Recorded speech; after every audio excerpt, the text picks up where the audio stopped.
There we are. Let me just make sure it's all working here. Ah! Hello, hello. Hello, right, welcome to the stream. So, this is gonna be a little different. It's just gonna be a documentary of sorts that I've, sort of made myself. Yeah. Anyways, enough about that. Let's just get to the movie. Yeah, come on. There we go. But what we know is that we will end up with many more unemployed, and particularly also people in the grey economy, which are not counted for, who lose their jobs. So we will see definitively a lot of anger already now, but probably increased by the end of the year, because this crisis will be with us until we really have found a remedy. So we have to prepare for a more angry world. And here I come to my main point. I think we are looking for a new world order. I think we all agree on that. We missed in the 20th century 3 great occasions, proposed both first by the Americans, I must say, not to forget.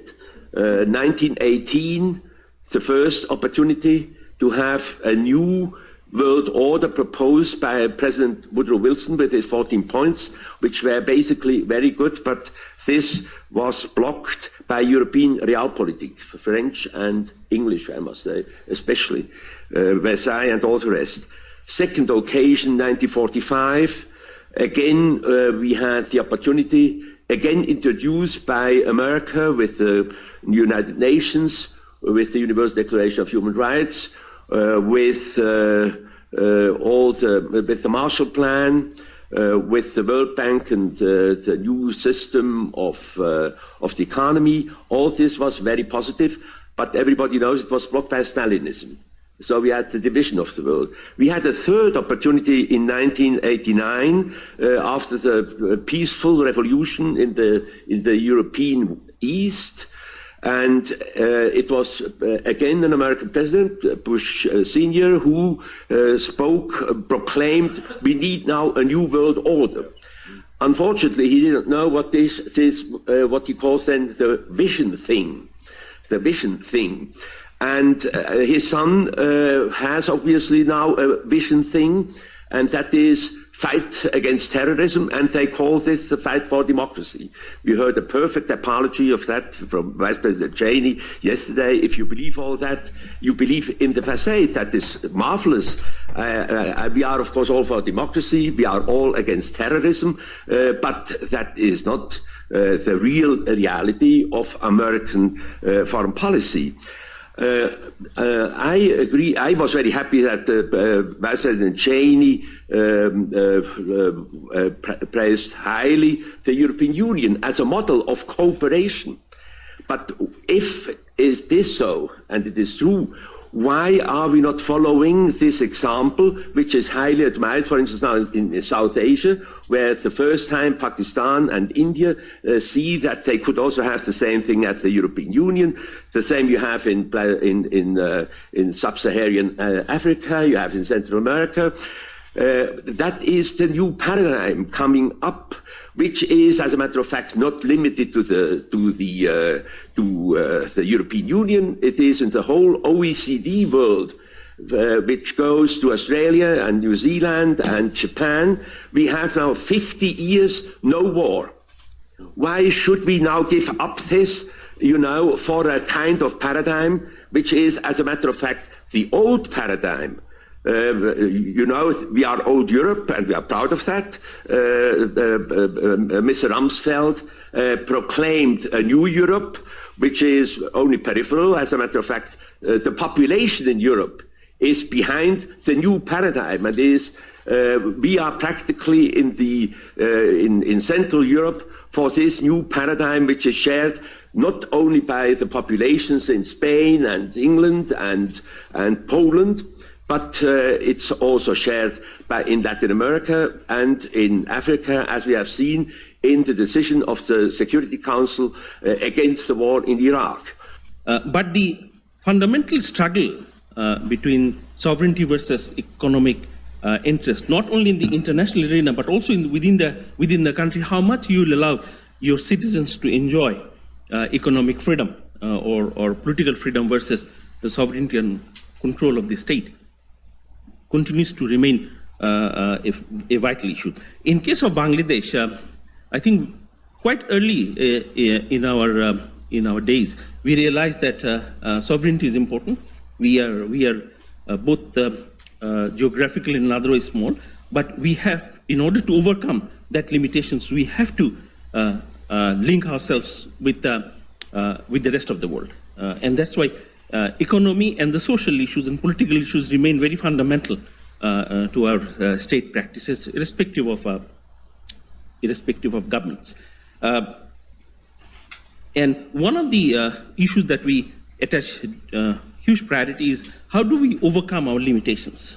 It is not by holding on to so-called sovereignty through a control mechanism, but rather opening up. And that's why we have opened up much earlier than many of the countries in South Asia. And we see that it brought benefit for our people. So the government, the current government of Awami League run by the Prime Minister Sheikh Hasina, then we cannot be isolated in the name of sovereignty. We cannot remain kind of linkless in the current situations. We have to go beyond by linking ourselves with our neighbors far and beyond, and that's what we think would eventually bring benefit to us. So we look at sovereignty and integration rather in a different angle than as complementary. So if you grow not only as complementary, I think there are times when we have to put the sovereignty issue, control issues, little back in the seat and bring in the economic integration front. Okay, so economy first, let's grow. Exactly. And of course, as you grow bigger, you're likely to have greater resources to manage sovereignty itself. Which we call either ideological subversion or active measures, активные мероприятия in the language of the KGB, or psychological warfare. What it basically means is to change the perception of reality of every American to such an extent that despite of the abundance of information, no one is able to come to sensible conclusions in the interests of defending themselves, their families, their community, and their country. It's a great brainwashing process which goes very slow, and it's divided in four basic stages. The first one being demoralization. It takes from 15 to 20 years to demoralize a nation. Why that many years? Because this is the minimum number of years which requires to educate one generation of students in the country of your enemy, exposed to the ideology of the enemy. In other words, Marxism-Leninism ideology is being pumped into the soft heads of at least 3 generations of American students without being challenged or counterbalanced by the basic values of Americanism, American patriotism. The result you can see. Most of the people who graduated in the 60s, dropouts or half-baked intellectuals, are now occupying the positions of power in the government, civil service, business, mass media, educational system. You are stuck with them. You cannot get rid of them. They are contaminated. They are programmed to think and react to certain stimuli in a certain pattern. You cannot change their mind, even if you expose them to authentic information, even if you prove that white is white and black is black. You still cannot change the basic perception and the logic of behavior. In other words, these people, the process of demoralization is complete and irreversible. To get rid society of these people, you need another 20 or 15 years to educate a new generation of patriotically minded and common sense people who would be acting in favor and in the interests of the United States society. The psychological shock when they will see in future what the beautiful society of equality and social justice means in practice, obviously they will revolt. They will be very unhappy, frustrated people, and the Marxist-Leninist regime does not tolerate these people. I would argue that the greatest existential threat that we have in the world today is biological.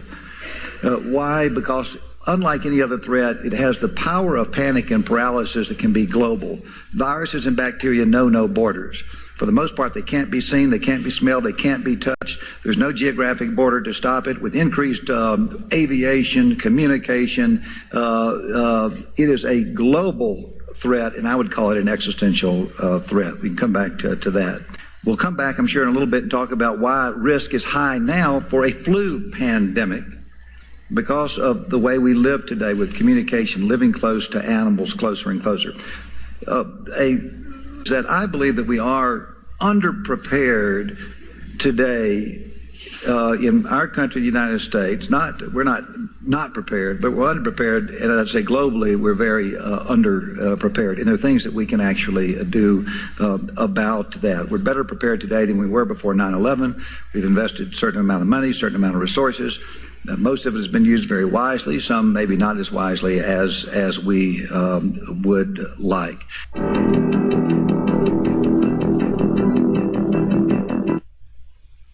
The mission of the Pandemic Emergency Board is to provide recommendations to deal with major global challenges arising in response to an unfolding pandemic.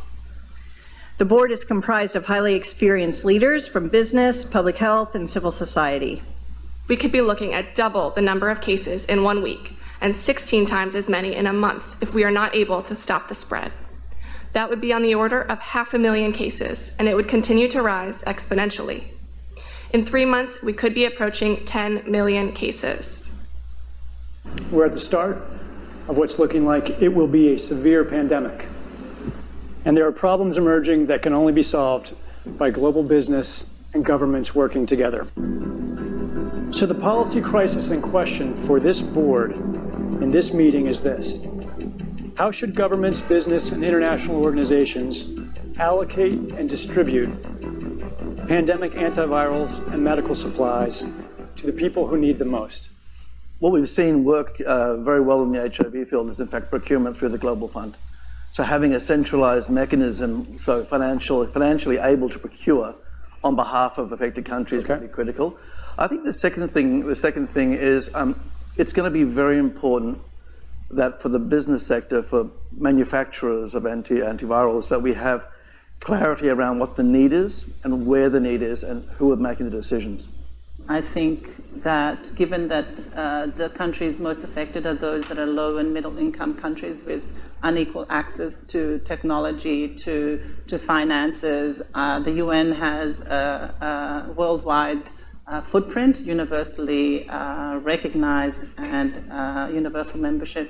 A global stockpile would certainly help ensure more rational and strategic allocation, but the reality is that we don't have the logistics capability, even within the UN, to bring that together in one place and run it. So this is where I think a collaboration between the international organizations like the World Health Organization and the private sector, which runs these supply chains for many purposes every day, understand where the supplies are, make smart decisions about how to allocate them to the people who need them in the places that need them the most, and then work with the industry to move those supplies from where they are today to where they need to be.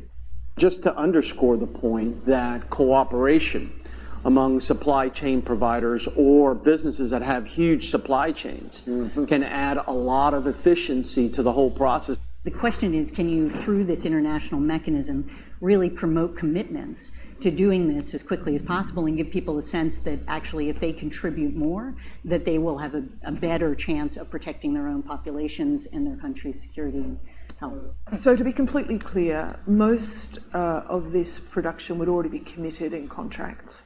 Yes. It is almost unheard of that people are producing product without having a forward commitment for the consumption of that product. So the first thing that needs to be done, because this is not something that the countries currently control, unless countries are going to bring about emergency situations and co-opt an existing supply chain. I think it's not likely, I agree, that countries are not going to buy a countermeasure to put into a global supply without retaining a large portion of it for themselves. How should national leaders, businesses, and international organizations balance the risk of worsening disease that would be caused by the continued movement of people around the world against the risks of profound economic consequence of travel and trade bans. If there's some sense that there's a UN institution that can do all of this, then I worry we're suffering from a delusional disorder on the power of the UN. It's really important to get those industries and their trade associations and an efficient leadership established, which is decentralized, but has a collective responsibility and accountability. And that needs to be supported by the public leadership. What is essential, what is non-essential travel, we have to clarify this. Otherwise, if we go down to 20% bookings over a long period, the company will run down. That's a fact. You know, there's a whole complex set of issues in a highly interdependent world on supply chains that are just in time.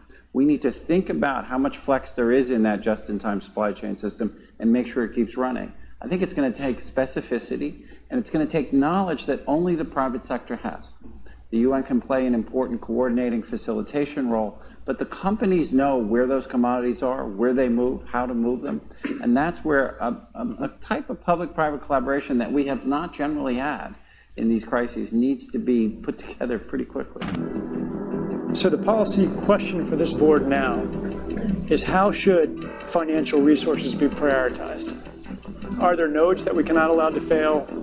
What is your sense of priorities? We don't have money to pay for all of these urgent problems. So at the moment, we want the funds, right? You need the money. So where's the money?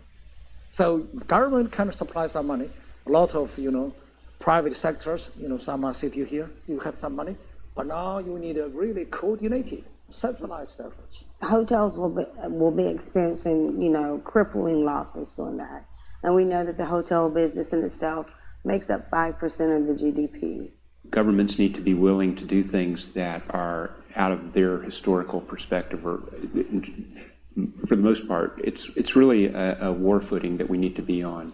We shouldn't underestimate the power of entrepreneurship. We need to escalate that, whether it's through the government's helping with tax breaks or subsidies of that nature to increase manufacturing of those types of products.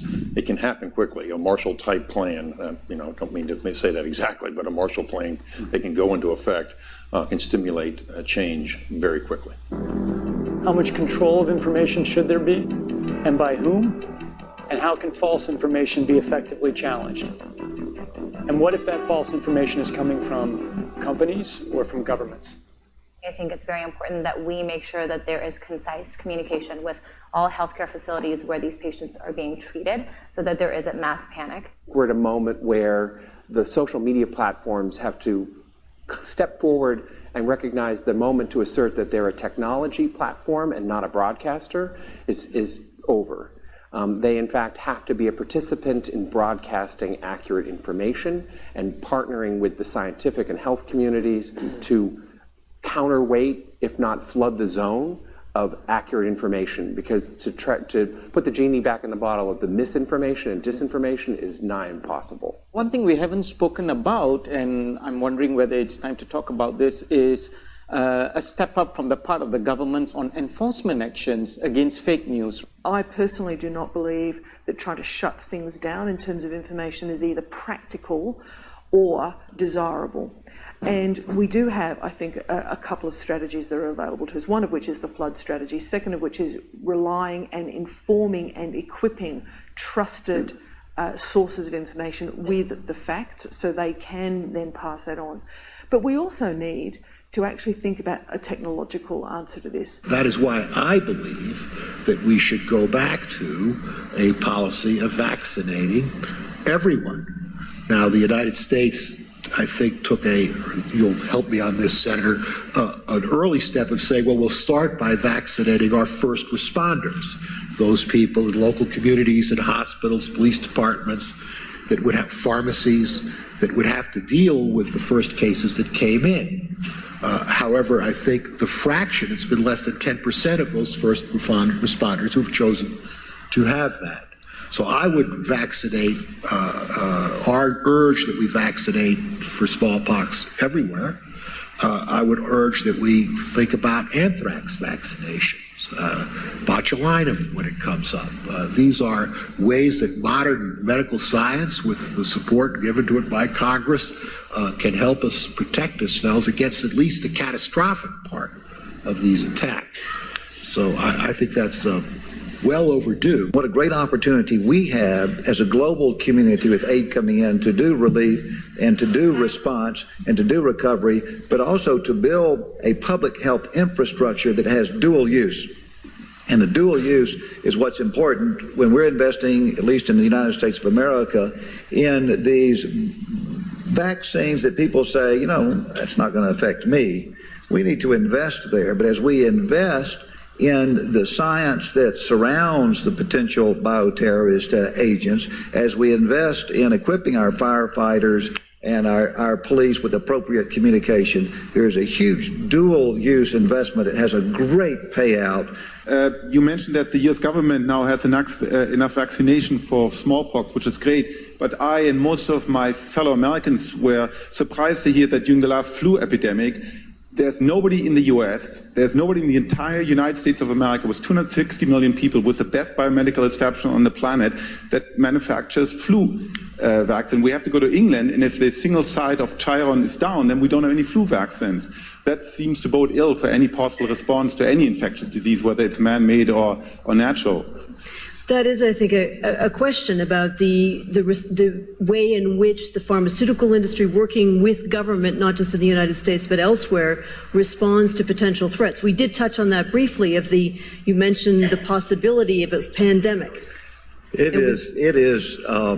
hits an immediate point, because we all know what we've gone through in terms of the flu vaccine. From a policymaker's standpoint, you really hit right at the heart of something that's very sad, but forebodes, I think, very poorly for our research and development and obligation to our population, American people, and globally. And that is a vaccine industry that has been decimated. We used to have 20 companies that would make childhood vaccines in the United States of America. And then it fell to 10, and then 8, and then 7. And some of it was consolidation that we've seen everywhere. And then it's down to 2 today. Flu vaccine, the same thing. Most of the flu vaccine manufacturers moved overseas. Again, lots of different reasons. I don't want to oversimplify, but one of them, which Congress has to address, I believe, is our tort system that is out of whack in the country. We see it in my own field in the practice of medicine. We see it in class action lawsuits, which we'll be addressing on the floor of the United States Senate here in 2 weeks. We see it in asbestos litigation, and we see it in vaccines. Right now, the way our system is set up, and our vaccine injury compensation program, which historically has worked very well, needs to be totally modernized. Because why would anybody get into a business and make a group of vaccines that we know unscrupulous trial lawyers would come in and sue for $10 million for one case? Why would anybody be in the business itself? So we have to address it. That's one example, and it's not just the liability issue, but we absolutely must address. It's also why with BioShield, which is our first crack at legislation, that we need to make it easy for our private sector, working hand in hand with government, to get involved, to do the research, to produce the drugs, to make the vaccines, to give them some incentive to do so, because there hasn't historically been an economic incentive there. At the other end of the spectrum, of course, we have sometimes situations where this social work is actually used just as a cover to further some political agendas, and that's something that we have to watch out for. That's what we have to watch out for, yes. And just a purely technical education of math, science, and history isn't going to do that unless you get them to critically examine patriarchal structures, learn to challenge them, and learn to transform them. And for that, you need girls and boys both to be doing it. We have addressed girls first because it seemed more urgent. They're the ones who are victims of it, right? But we feel that boys must be addressed equally because they must learn that there are different ways of being a man, and that manhood, it doesn't necessarily involve being violent, abusing power, and having power more than anyone else, to change the macho kind of definition of manhood and masculinity. Schools are the best place to change mindsets, and do it when they're young, do it since they're 5 years old. Just getting children into school, even keeping them there, and just using them as ways of getting into the labor force isn't enough. Let's pick up on that right away. So, Martin, sorry, we were touching upon the family unit. That is certainly a subject we need to discuss. The pressure on adolescents of buying more obviously has a direct effect on the family as well. Renosami, since they then have to reschedule their debt and refinance to make sure that their kids don't get into great difficulties. So this is the responsibility of the family, which may have to change in future and be different from what we have today. Yes, Sir Martin Sorrell said quite rightly that it's not just a problem adolescents have. Even adults tend to spend too much. It's a basic problem. How do we actually deal and cope with this issue of money and indebtedness? Do we have a double standard? We say that having debts is bad, but consuming is good, and you can consume as much as you like. We don't really have any philosophical stand on this. Now, it's not just the family that is in question, it's also the economy. Yes, but let's stay with the family, says the moderator. What is the role of the family? Because you also have experience with families, the children, the adolescents, and then the whole family unit that has to deal with this. What is the role of the family then today? Yes, many parents buy the stuff the kids want. That's natural, because sometimes I would like to buy for my daughter what she would like to have, perhaps without laying down any restrictions. These are problems that can exist, and too little is being done in Switzerland. We have 40 offices for debt counselling, and that's not enough in Switzerland. You cannot leave all the responsibility on the shoulders of the families. Obviously, families have to take on some responsibility. Think tanks like the GDI should intervene or help develop something. More should be done. Not just apportioning blame, that's not enough. David Bossart, you said exactly that earlier on. That is to say, if you cannot find your own food nowadays, well, then you're in a problem in today's society. So the parents have to buy or have to pay for what the children have bought if they buy beyond their own means. And what then should the family unit do in such a case?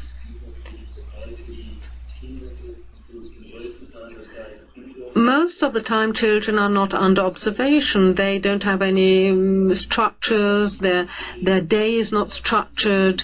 Many studies have shown this. That is where children are most endangered, when for the whole day they never get a proper meal, neither breakfast, lunch, nor dinner.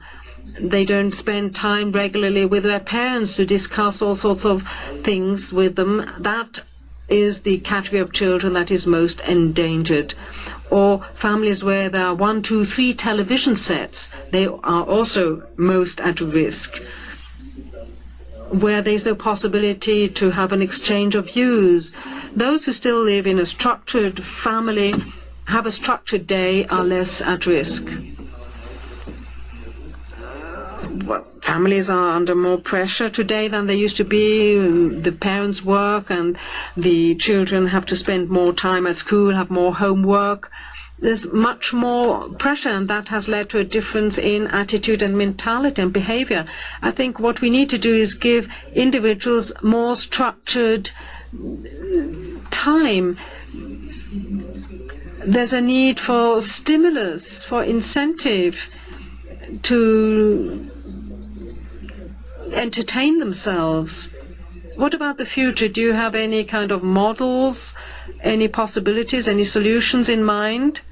Yes, let me bring it back to the level of the brands. The stronger brands that are being generated nowadays are the celebrity brands. These are people that are examples of authority, and we follow these celebrities, we copy them, we emulate them.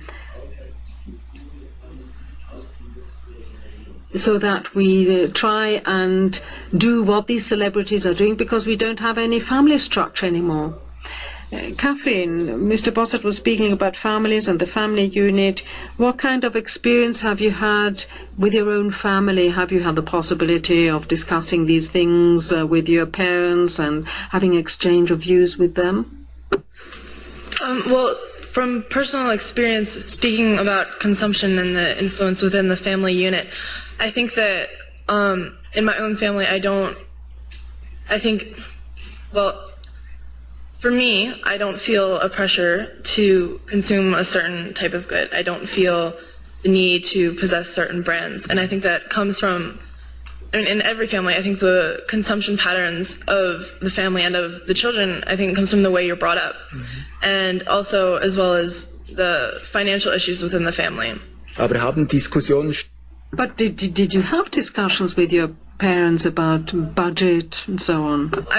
I don't think it's not a prominent issue within my own family of discussing that. We don't tend to we don't focus on that part of our life. Ja, einfach weil sie genügend Geld. Just because you had enough money, or why didn't you have such discussions?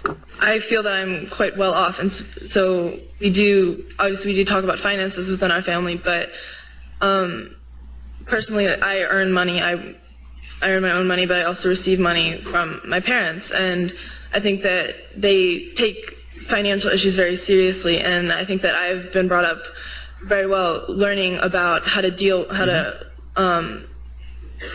with money and finances and how to work and be responsible with that. And so I think that's something that I really hope that a lot of families can try and incorporate in the future. And I think that's something that needs to be more important. Reno Sami, you also mentioned something earlier on.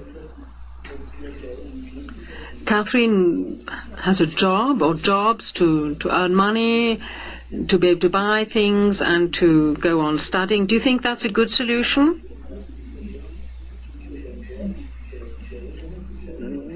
To discover the worth of money on one's own? Yes, this brings us to this discussion of budget planning. No, but it was a good example that Catherine gave. I think every family has its own model. I think it's a pity that you did not talk about budgeting in your family. I don't think that I think it's necessary that every family should talk about money. Very often it's a taboo. Parents usually don't want to tell their children how much they earn, how much rent they pay, and how much the children cost. I think it's fine when children or adolescents earn money, have a job. Usually there's also pocket money. I think there is no fast and hard rule about this. The BBIN sub-region, Bangladesh, Bhutan, India, and Nepal, signed in 2015 a motor vehicles agreement. And Bangladesh and India and Nepal decided to go ahead and implement it. Essentially would have permitted free passage of vehicles, including trucks, from each of these countries into the others. Suddenly in Bhutan, in the fledgling democracy which is opening up its space, this became a hot-button political issue. As on the one hand, Bhutanese truckers said that these trucks coming in from India and Bangladesh and Nepal are going to swamp our roads and deprive us of business and throw Bhutanese truck drivers into unemployment. And then you also had the ecologists and the environmentalists saying, can you imagine all these vehicles coming in and spoiling our environment by chugging their diesel fumes into our air? And suddenly, this becomes a debate in the Bhutanese parliament, and the Bhutanese parliament votes against ratifying this agreement. I was in Bhutan briefly while some of this excitement was going on. And at some level, as a politician, I couldn't help sympathizing with the Bhutanese politicians' vote on this, because essentially, politicians in democracies can't afford to think of the bigger picture at the expense of their immediate political reality. And this is something I think we all have to very honestly face up to for ourselves. In a small democracy like Bhutan, people just beginning to be conscious of their rights, this agreement alone could have potentially resulted in a backlash against the government, could perhaps even have brought down the government. Who are we to sit in a country like India or even Bangladesh, is also a pretty large country in terms of population, and say, you know, we must take the larger picture and look in terms of collective integration when size becomes a factor. And when it comes to size, look at us. You sit around the table in South Asia with the other members of SAARC. We can't help the fact that we account for 70% of the population and 80% of the GDP of all the SAARC countries put together. So inevitably, even if we speak in whispers, our voice, our elbows, our waistline are going to drown out everybody else's. And this becomes, again, a real challenge in promoting integration. 5 years ago, when the World Economic Forum started its Middle East Forum, they didn't have a session on private equity anywhere, nor did they have a session on private equity in the Middle East. So we've come a long way just in 5 years to the point where the World Economic Forum feels it should address this subject. Private equity, and when I say private equity, that is a phrase really for, I'm using it for buyouts or buying control of companies typically, or things like that. That was an industry that was really started in the United States probably in the mid to late 1970s. And at that time, the transactions were called bootstrap transactions. They were very novel because it was an unusual concept to buy a company using somebody else's money, in effect. Over thousands of years of history, when people wanted to buy something, they had the money all to themselves. They would buy it. They wouldn't use debt. They would just use their own money. But in the mid-1970s or late 1970s, the concept grew in the United States that you could buy a company using the cash flow of the company you were buying to service the debt that you were going to borrow to make the acquisition. It was considered very novel at the time. Today doesn't seem novel, but the idea that you would put up 10% of the purchase price, because that's all the money you might have had, and you'd borrow 90% or 80% of the money to buy something, that was a novel concept. These deals, then called bootstrap deals, later became management buyout deals or leverage buyout transactions. And they grew in the United States in the late 1970s, the early 1980s, and the mid-1980s, to the point where a lot of investors said, hey, these deals are making a lot of money, I'd like to invest in it, in this area. And as a result, public pension funds in the United States increasingly said, I'm going to put my money into these buyouts, and I'm going to back firms that are doing buyouts, because virtually nothing you could do with your money that was legal would get you a better rate of return, because the buyouts were getting returns in the 25, 30, 35, 40% annualized rate of return area. And so what grew up in the United States was a whole industry of people doing these kinds of buyouts. Now, whenever you have something good in life and you think it's very attractive, what you want to do is share it with somebody else or brag about it or take it elsewhere. And so increasingly the private equity people said, well, we have invented a very good concept here, and let's take it overseas. And what was the concept? The concept was that you would buy something with somebody else's money, in effect, or the cash flow from the company you were buying. You would borrow the money. You would get yourself involved deeply in the company that you were buying. You wouldn't just be very passive. You'd serve on the board. You'd have the ability to change the CEO. And you would do two things that were really novel as well. One, you would sell the company in 3 or 4 or 5 years and give a return to your investors. You wouldn't hold onto it forever. And then you would go about and do another transaction. And so the idea of just serial transactions, getting good rates of return, and really not worrying about things other than high profitability, that was the concept that was that the American groups really took on and were confident about. So as this industry grew, they began to do something that I mentioned. They took it overseas. They were bragging about it. They were confident that they could take this technology and export it. So it was exported in the 1980s to Europe and in the 1990s to Asia. And increasingly, as this concept was exported, it began to be the case that in Europe and Asia, people made money doing these kinds of things as well. Companies would be bought using debt. The companies would be analyzed very carefully before they were bought. And then once they were bought, new techniques would be used to make the companies more efficient. New managers would often be put in. The private equity people would spend a lot of time trying to make sure the companies did perform well. And typically in 3, 4, 5 years, the companies would be sold. Annualized rates of return of 30 or 40% would be achieved. The investors were very happy. The private equity people were very happy. And life seemed to be very, very pleasant. Right now, in the last 2 or 3 years, we are at the apogee, really, of the private equity world. Today, private equity is the face of American capitalism, and to some extent it's becoming the face of European and Asian capitalism, in the sense that we see more and more deals getting done by private equity people. 30 years ago, 20 years ago, 10 years ago, the face of American capitalism would have been Ford or General Motors or Chrysler or U.S. Steel or IBM, but now it's large private equity firms like TPG or Carlyle or Blackstone or KKR, because they are moving the economy. They are the ones that are making things much more efficient and much more productive, in my view. Now that the industry has become institutionalized, the large firms doing this in the United States are quite large and globalized. In other words, this technique has been exported to Europe and exported to Asia. The question has been raised, is this a good thing? Well, it's been a good thing for investors. Investors have made more money than anything they ever thought they could do in the investment world. And over a consistent period of time, 5 years, 10 years, 15 years, buyouts have proven to be a very, very good way to make money for investors. And for the general partners, obviously the general partners have done quite well. Their organizations have grown, they have flourished, they are now the place that people want to go work. They've become the largest source of fees for Wall Street. But the question has arisen over the last couple of years, and really in the last 2 years, and probably in the last 6 months more than any other time. Is this a good thing for the economy generally? Is this a good thing for workers? Is this a good thing for business community generally? And the reasons that these issues have been raised is this. One, the focus of the private equity people is on one thing, frankly, making money, high rates of return, doing transactions, going on to the next transaction. Some people have said, well, that's a nice thing for the investors, but what about the workers? The workers don't often, fare quite as well. What about the local community that might have a plant in its facility, in its area, and now might have been moved? What about the local tax base? Is that tax base going to be impaired? And so questions have been raised in the United States, in the Congress, by labor unions, by the press, and by the business community generally about whether private equity is, on the whole, a good thing. And then this is the newest kind of combination event, which is called business process outsourcing, or you hear the term BPO. And that's the idea of taking the back office and moving it out of North America, out of Europe, into places like India, China, Philippines, Mexico, and other parts, where people are taking accounts payable, accounts receivable, processing tax returns, and those kinds of things.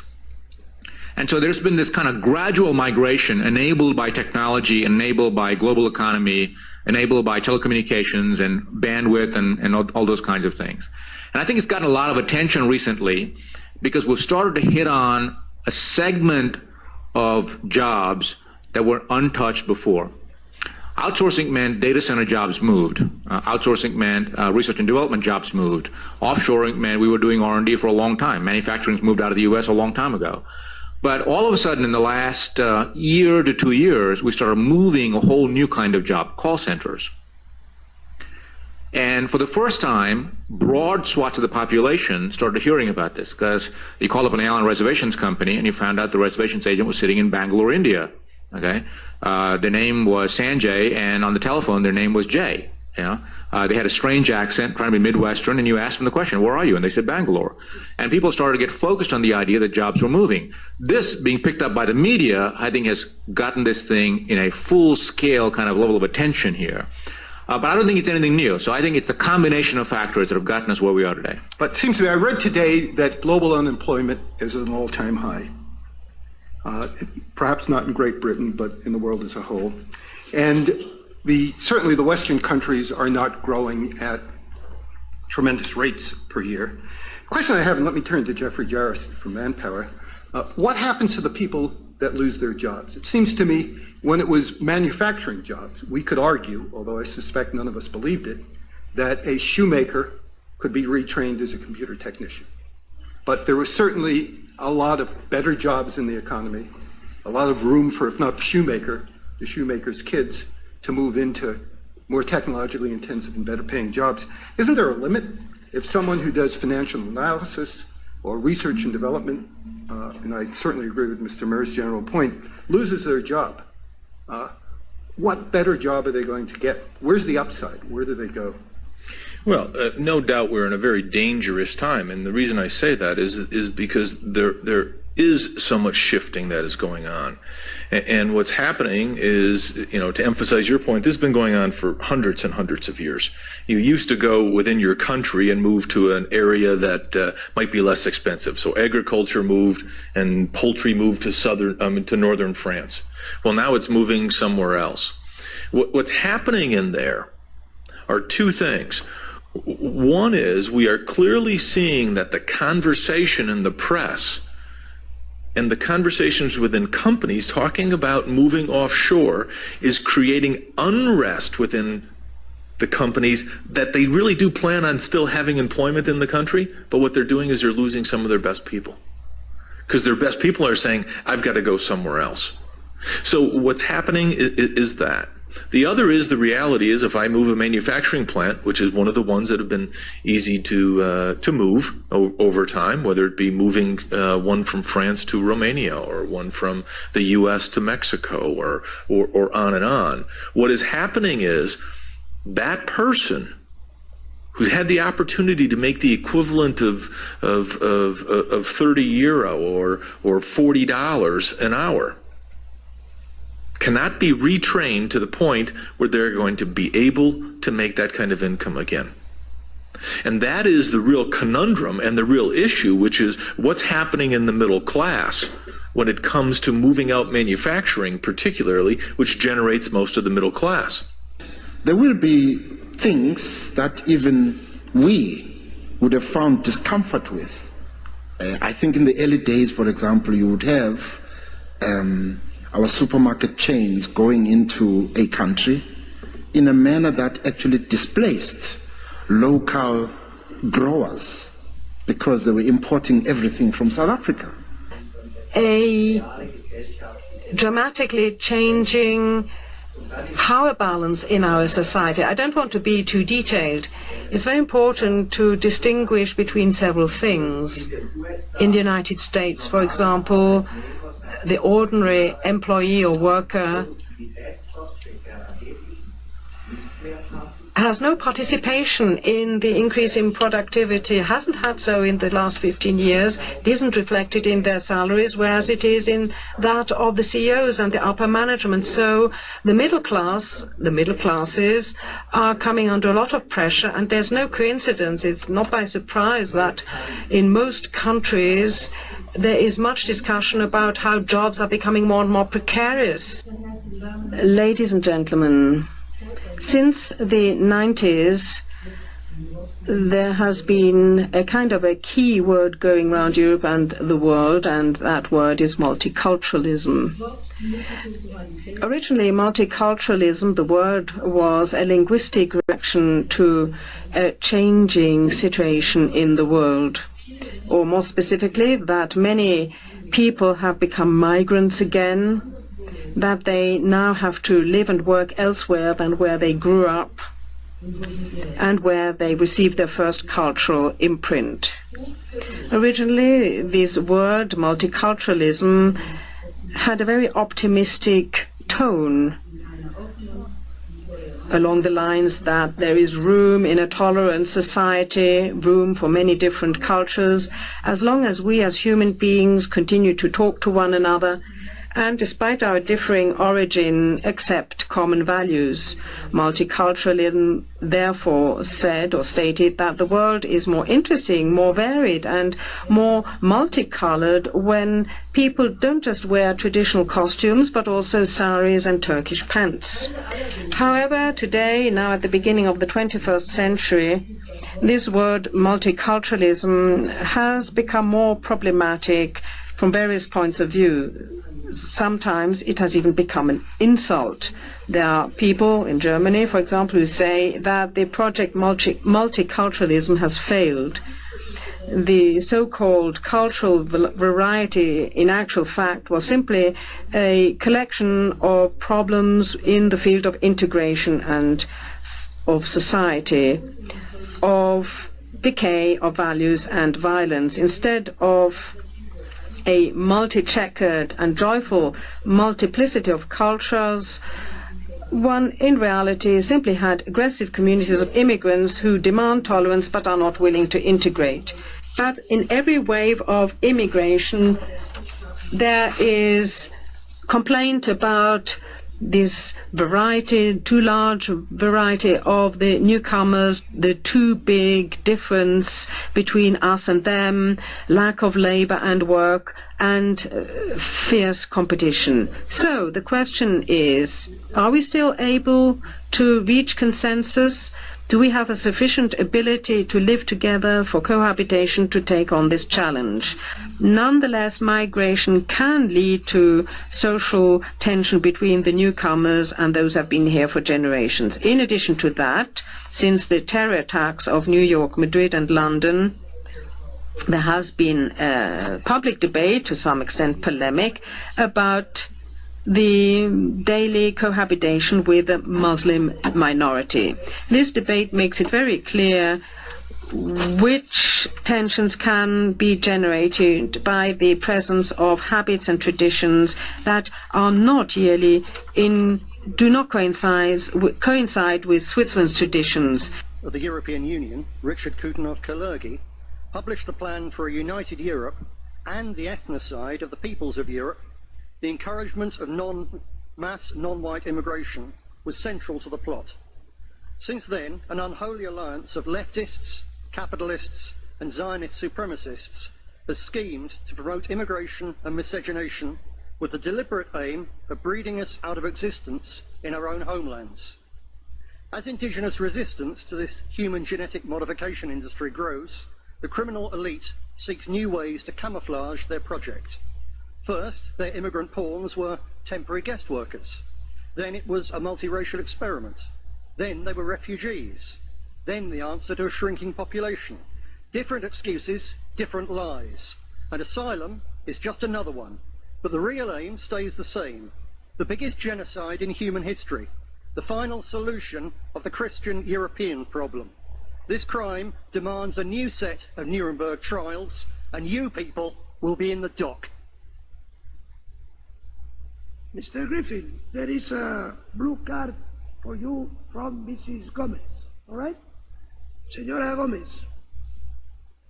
Mr. President, I'm really ashamed of the racist and xenophobic terms that were used by Mr. Griffin, and my only question to him is if he's there to make any concrete suggestions and amendments to the legislation. Is your policy serious, or are you just shouting? And I hope you will not be re-elected if you seek re-election, because it's a shame for this parliament, the kind of statements you have just made.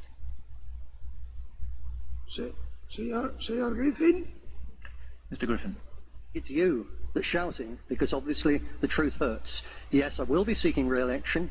Yes, I hope to return here to speak up for the indigenous Europeans, which the founder of this place has deliberately set out to wipe out, because that is a crime. I'm telling the truth. I have a constructive suggestion to help those poor asylum seekers from Africa. Yes, make it clear they can't come here, so they don't try to cross the sea and drown in huge numbers. The best way for them is to get the banks off the backs of their countries so they can live in peace in their countries, and we Europeans can live in peace in ours. Thank you. So, do you feel that you are British? I identify myself as a Muslim. If I was born in a stable, I'm not going to be a horse.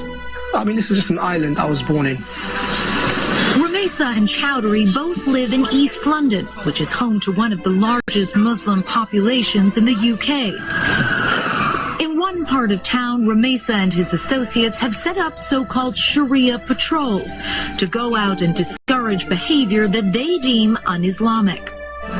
But the patrols are not always so friendly. Online clips give a very different picture. A woman in a short skirt is abused.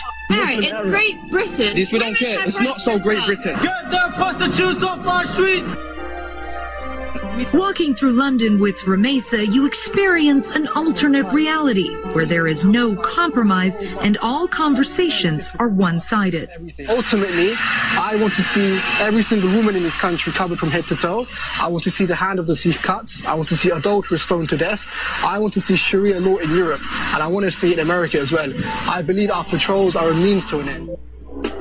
20 years ago, there were no Pakis here. No one was doing nothing. But now, the Pakis are made a stamp, man. Trust me, you know what I mean? That, think 20 years ahead, boy, fuck knows, man. This is going to be Pakistan. Or England. It'll be Pakistan, man. They're all fucking shipping over. What's the message at the level of every single individual which is touched by globalization? The message is very simple. You have to do more.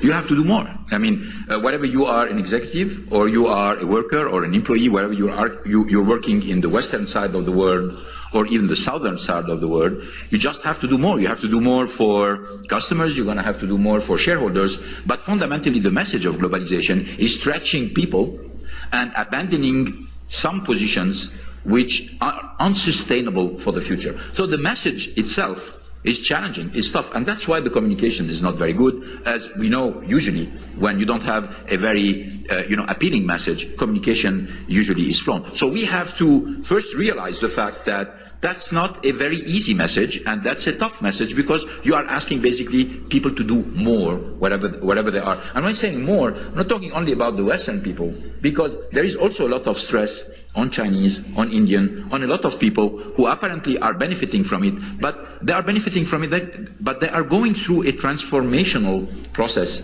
which is really tough, and we have first to recognize it. The second point is, most people who are hurt or think they are hurt by globalization know it.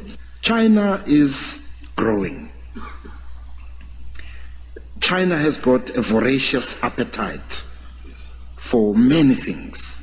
They are buying anything under the sun to support a growth that has actually taken off in China. A lot of what they need is in Africa. Should we stop them? Should we say they must not buy from us because it's only raw materials that they're buying? Yes, we have to continue to work on developing the possibility for Africa to supply more value-added products to the Chinese market. But to the extent that there is growth and an appetite at the moment that raises the prices and the demand for a good or goods that we have in abundance, why should there be a question about that? There are great demands for African resources, including steel, iron ore, gold, in which we operate, platinum, we supply both nations with those things, coal, as well as what you find in the energy sector. But and I want to stress the point which was made by the Minister Mpahla here.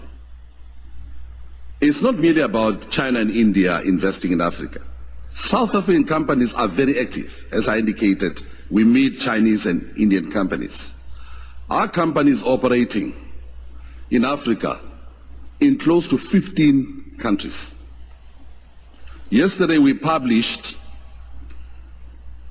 in the Business Day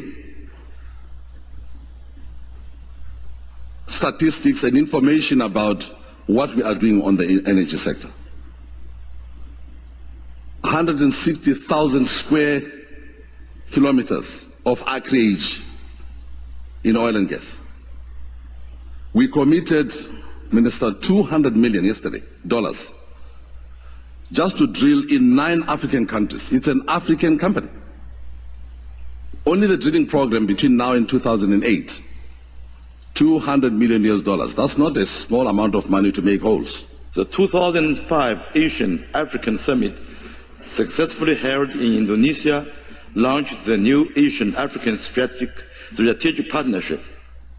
And the 2007 annual board meeting, the African Development Bank held in Shanghai, took as its theme Africa and Asia, partners in development. By the end of last year, more than 800 Chinese companies had been set up in Africa, with investment in such fields as infrastructure, public health, agriculture, and education. Since 1963,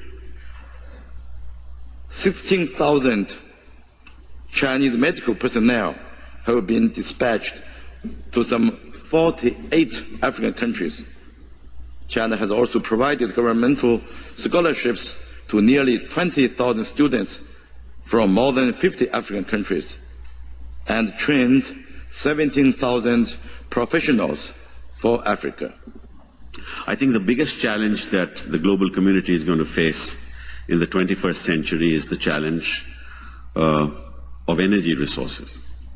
As the poor people of the world or the less developed world moves forward, China, India, more and more people are going to get more prosperous. And as they get prosperous, there's going to be increasing need of energy resources.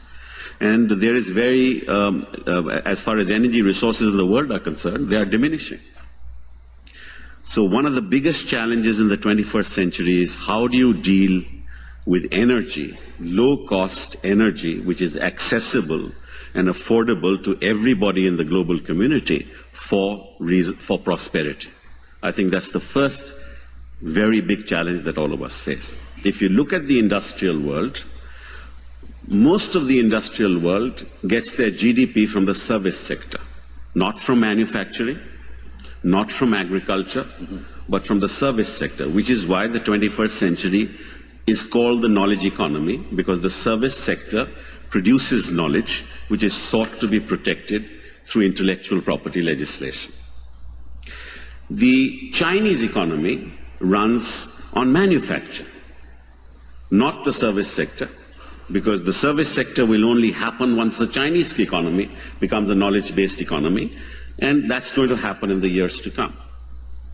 The Indian economy is basically, growth is generated through the service sector, which is 52% of GDP, as far as India is concerned. The African economy neither has manufacture nor has a service sector which is strong enough. The challenge for the African economies, as I put it, is how to self-sustain itself in the matter of food security, and number two, how to evolve a knowledge-based institutional structure. Now, that's the two biggest challenges, because there's no point lowering tariffs in Africa and letting Western goods come out of Africa and the Africans not benefiting from it. And on my level, you are like policymakers, but I come from the field. I'm a contractor. So whatever you are talking about is transformed at the end at things or projects done by contractors like me. We always fail to understand how the level of pricing or the level of costing that is implemented by the Chinese companies is being realized. I have to be frank. And the fact is that what is happening, as a matter of fact now, is that Chinese companies are expelling other companies out of many markets in Africa. This is reality. But we fail to understand how this is being done. This gives rise, actually, frankly speaking, to the ideas that are being now asked. How is China coming here? Is it really based on business?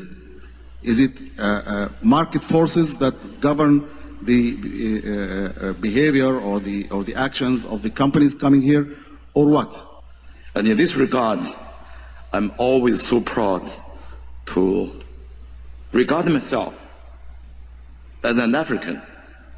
Personally, I started my diplomatic career in Africa, in East Africa, in that regard. I spent some 9 years as a permanent diplomat in the African continent.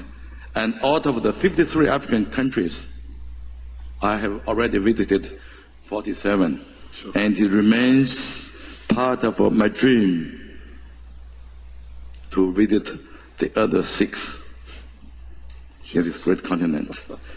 And I believe it is our common mission to expand not only our political relationship on the basis of mutual trust, not only the cultural exchanges on the basis of mutual understanding and mutual respect. It's also essential for us to work together to make the relations in the field of trade and economic cooperation more substantive, so that more benefits could be brought about to all peoples. Take, for example, we hope we can continue to do a good job, or even a better job, in developing the joint economic zone in the Nile Canal Delta in Egypt. I wish our two countries, experts, technicians, workers, every success in that joint effort of ours. And besides mentioning that famous canal, I want to let you know that the Chinese, fleet has become one of the major users of that canal. We thank you for that too. I think it's very important that you don't tell somebody you are my friend. and then behind the back you go and feed him with something that you kill him. That can't be a friend, really. My issue is China is our friend. We don't fear China. What we're looking for is level playing field. I have a factory in Kenya. I produce products, plastic products, writing instruments, pens. But the other day they raided a factory in China, my principals from France, and they found products alleged made by me, but I don't have a factory in China, with all my marks, with all my Bureau of Standards mark from my country, a whole warehouse full of Hako Industries products. Within Kenya, we have been arresting a lot of containers with these imitation or counterfeit products. Now, how can China help us? Because we cannot develop industries if within China itself, some people see the successful stories in Africa and they go and make some cheap copies and send them over in collusion with some of our traders. This really doesn't matter how much aid they give us, because they are killing our capability. And I believe my colleague here was asking, how can they build capacity in their own local contracting if the pricing level is not fair, is not the same? Don't support your industries to kill other local industries. Better take money, give it direct to the government to look after education, HIV and AIDS. You cannot be a friend and a foe. I know His Excellency just talked about his visits to 40 countries in Africa. Next time we go to 48 countries, they will not be existing because China will have killed all of them. Thank you very much.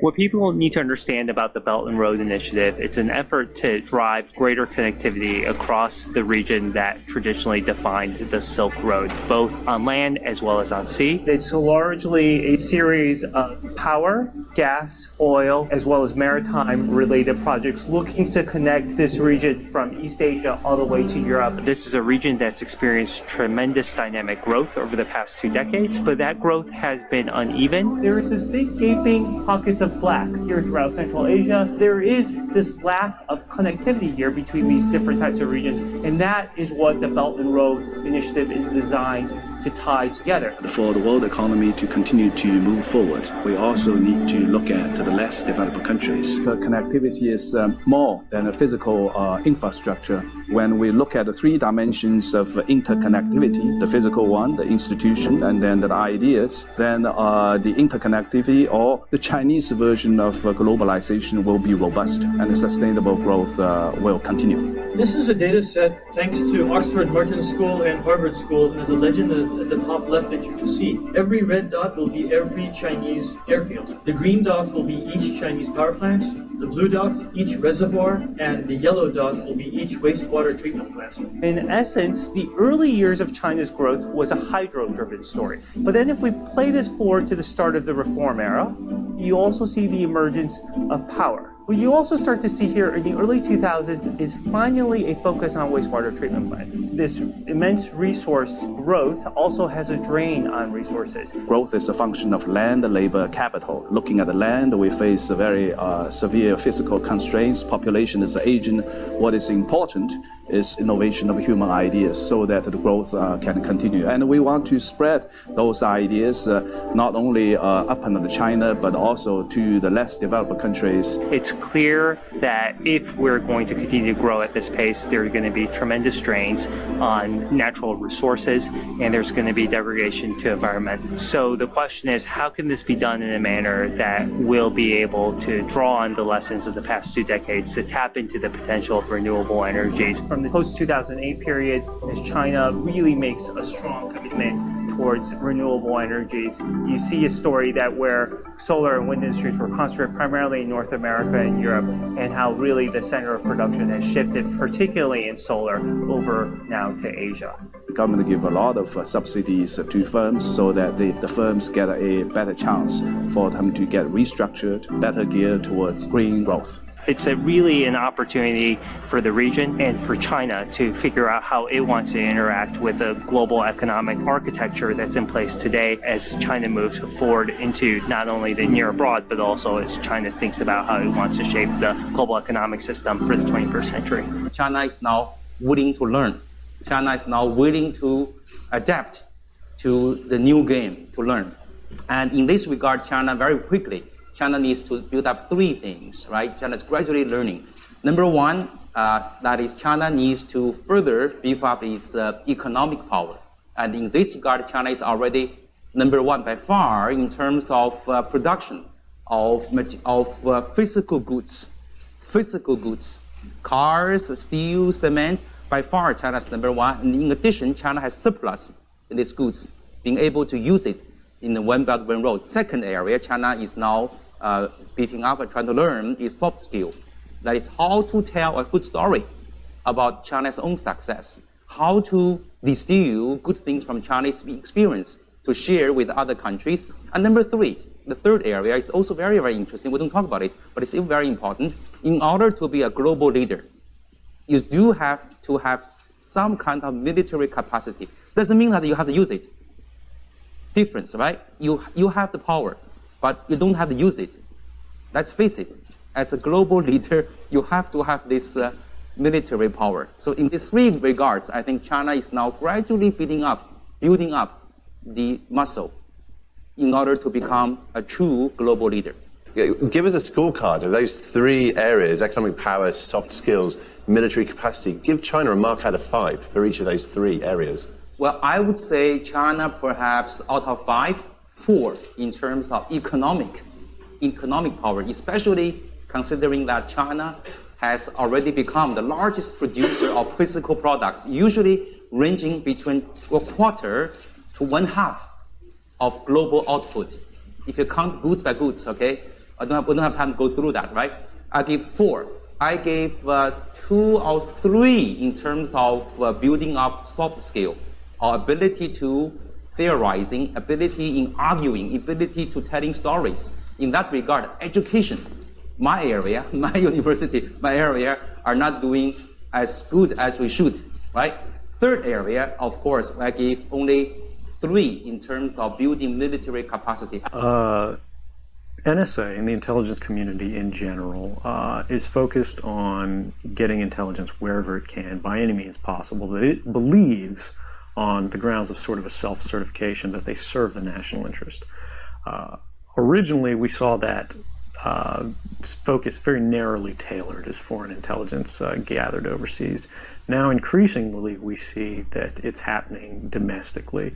And to do that, the NSA specifically targets the communications of everyone. It ingests them by default. It collects them in its system, and it filters them, and it analyzes them, and it measures them, and it stores them for periods of time, simply because that's the easiest, most efficient, and most valuable way to achieve these ends. So while they may be intending to target someone associated with a foreign government or someone that they suspect of terrorism, they're collecting your communications to do so. Any analyst at any time can target anyone, any selector anywhere. Where those communications will be picked up depends on the range of the sensor networks and the authorities that that analyst is empowered with. Not all analysts have the ability to target everything, but I, sitting at my desk, certainly had the authorities to wiretap anyone, from you or your accountant to a federal judge to even the president if I had a personal email. One of the extraordinary parts about this episode is that usually whistleblowers do what they do anonymously and take steps to remain anonymous for as long as they can, which they hope often is forever. You, on the other hand, have decided to do the opposite, which is to declare yourself openly as the person behind these disclosures. Why did you choose to do that? I think that the public is owed an explanation of the motivations behind the people who make these disclosures that are outside of the democratic model. When you are subverting the power of government, that's a fundamentally dangerous thing to democracy. And if you do that in secret consistently, as the government does when it wants to benefit from a secret action that it took, it'll kind of give its officials a mandate to go, hey, tell the press about this thing and that thing, so the public is on our side. But they rarely, if ever, do that when an abuse occurs. That falls to individual citizens, but they're typically maligned. It becomes a thing of these people are against the country, they're against the government. But I'm not. I'm no different from anybody else. I don't have special skills. I'm just another guy who sits there day to day in the office, watches what's happening, and goes, this is something that's not our place to decide. The public needs to decide whether these programs and policies are right or wrong. And I'm willing to go on the record to defend the authenticity of them and say, I didn't change these. I didn't modify the story. This is the truth. This is what's happening. You should decide whether we need to be doing this. Have you given thought to what it is that the U.S. government's response to your conduct is in terms of what they might say about you, how they might try to depict you, what they might try to do to you? Yeah, I could be, rendered by the CIA. I could have people come after me, or any of their third-party partners. They work closely with a number of other nations, or they could pay off the triads, or any of their agents or assets. We've got a CIA station just up the road in the consulate here in Hong Kong, and I'm sure they're going to be very busy for the next week. And that's a fear I'll live under for the rest of my life, however long that happens to be. You can't come forward against the world's most powerful intelligence agencies and be completely free from risk, because they're such powerful adversaries that no one can meaningfully oppose them. If they want to get you, they'll get you in time. But at the same time, you have to make a determination about what it is that's important to you. And if living unfreely but comfortably is something you're willing to accept, and I think many of us are, it's the human nature. You can get up every day, you can go to work, you can collect your large paycheck for relatively little work against the public interest, and go to sleep at night after watching your shows. But if you realize that that's the world that you helped create, and it's going to get worse with the next generation and the next generation who extend the capabilities of this sort of architecture of oppression, you realize that you might be willing to accept any risk. And it doesn't matter what the outcome is, so long as the public gets to make their own decisions about how that's applied. Why should people care about surveillance? Because even if you're not doing anything wrong, you're being watched and recorded, and the storage capability of these systems increases every year consistently by orders of magnitude, to where it's getting to the point you don't have to have done anything wrong. You simply have to eventually fall under suspicion from somebody, even by a wrong call, and then they can use the system to go back in time and scrutinize every decision you've ever made, every friend you've ever discussed something with, and attack you on that basis to sort of derive suspicion from an innocent life and paint anyone in the context of a wrongdoer. The greatest fear that I have regarding the outcome for America of these disclosures is that nothing will change. People will see in the media all of these disclosures. They'll know the lengths that the government is going to grant themselves powers unilaterally to create greater control over American society and global society. But they won't be willing to take the risks necessarily to stand up and fight to change things, to force their representatives to actually take a stand in their interests. And the months ahead, the years ahead, it's only going to get worse until eventually there will be a time where policies will change, because the only thing that restricts the activities of the surveillance state are policy. Even our agreements with other sovereign governments, we consider that to be a stipulation of policy rather than a stipulation of law. And because of that, a new leader will be elected. They'll flip the switch, say that because of the crisis, because of the dangers that we face in the world, some new and unpredicted threat, we need more authority, we need more power, and there will be nothing the people can do at that point to oppose it, and it'll be turnkey tyranny. Can we harness the capacity of this big data, and can we utilize novel methods to bring it to life? So at Imperial College, we're using novel data visualization techniques to bring this data to life. This allows us to generate and to test hypotheses, and importantly, to track AMR infections across the globe. So we started off by studying the movement of infection through a London hospital network.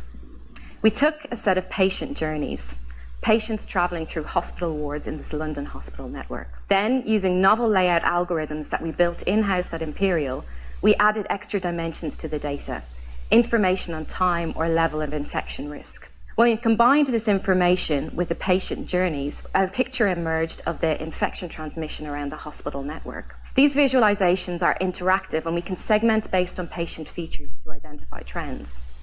And what we found was several types of pathway. So most patients enter hospital, stay for a time in one ward, and hopefully return home. But there's a subset of patients that are moving much more frequently around the hospital network, and these represent the greatest threat in terms of infection. By monitoring this movement in real time, we can begin to identify AMR hotspots in the network. We can then begin to predict where outbreaks might occur, allowing us to intervene early. For example, closing hospital wards or temporarily suspending patient transfers. Now, we can take these exact same methods and we could utilize them on a global scale to identify AMR hotspots around the world. And we can combine this information with population factors such as genomics, healthcare use, and patient movement to begin to make population-level predictions. And one example where we've done this is looking at the Ebola outbreak in Western Africa. So here we identified clusters of outbreaks of infection. By utilizing population data on funeral practice and healthcare practices, we are able to apply causal influences to those outbreaks and thereby influence health policies to prevent further outbreaks. Big data visualization represents a novel method to identify, predict, and control AMR transmission, thereby avoiding the scenario of 10 million deaths by 2050. There's enormous potential in utilizing this method to harness the capacity of healthcare data and to bring it to life. But key to utilizing this method is ensuring that we have access to the vast quantities of healthcare data that we collect. And this means that we need healthcare systems that are real-time monitored to link clinical, research, and operational arms of the healthcare system. AMR is a looming global crisis, and the answer isn't simply more drugs. Big data visualization could be part of the solution.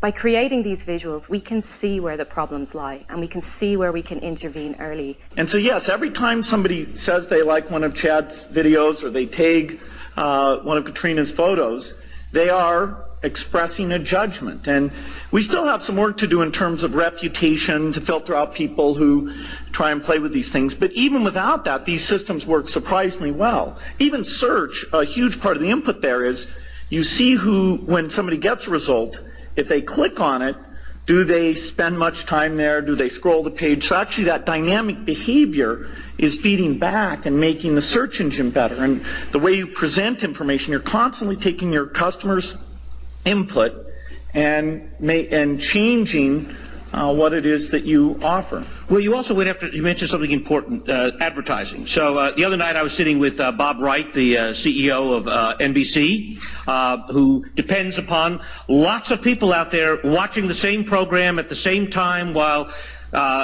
Sony or Ford or Coke is selling them ads. On YouTube, it's not like that. So what's the advertising model?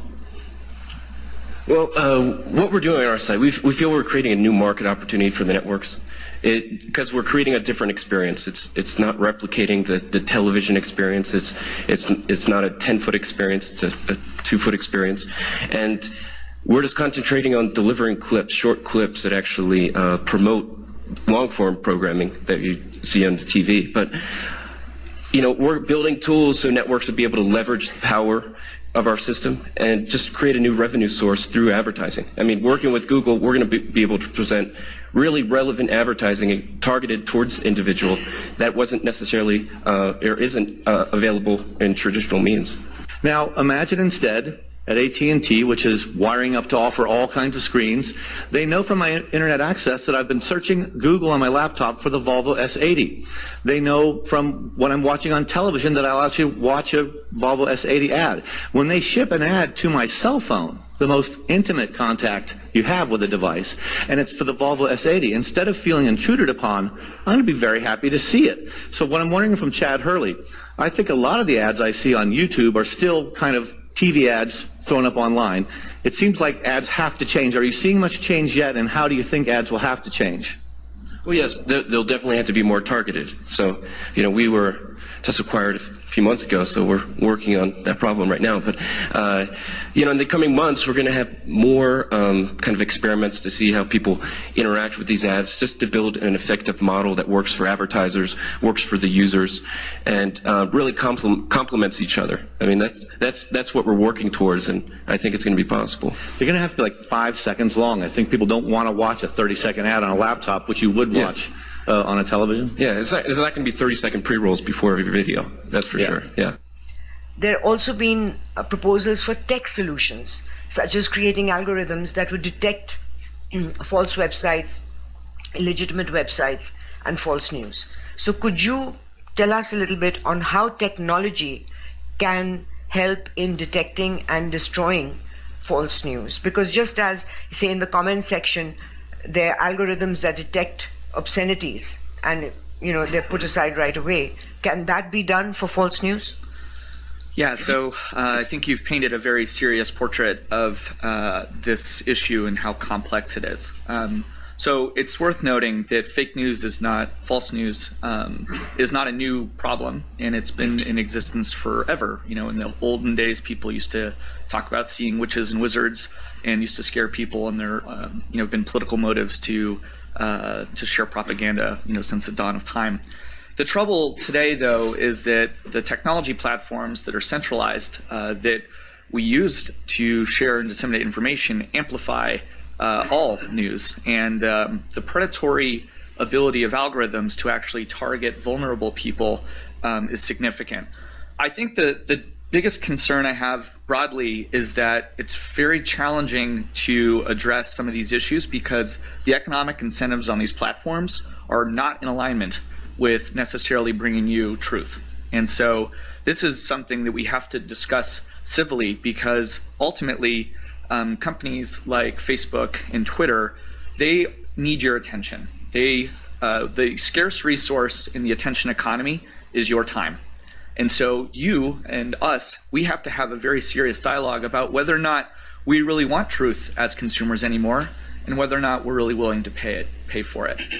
And so what I'm interested in is discovering potential technology solutions that actually align incentives to develop truth in our news sources. And I think there are some interesting ways of doing that, and I'll be happy to discuss them a little bit. But first, I think that question is whether or not there's an appetite from regular consumers for truth today is one I'd like to hear a little bit more from the panel on, because to me, unless we can prove that that's the case, we're going to be fighting a very challenging battle.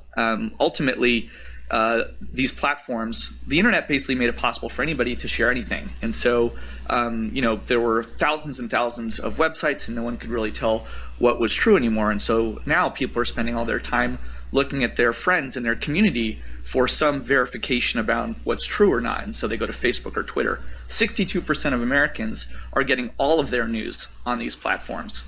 That's how much time they're spending online on Facebook and Twitter. So in short, I have some suggestions around the technologies, and I do want to talk about those. But the consequence of all this centralization that we've seen online is that it's very easy to spend this stuff out quickly. And so you need to use tools that are available to us to decentralize essentially risk.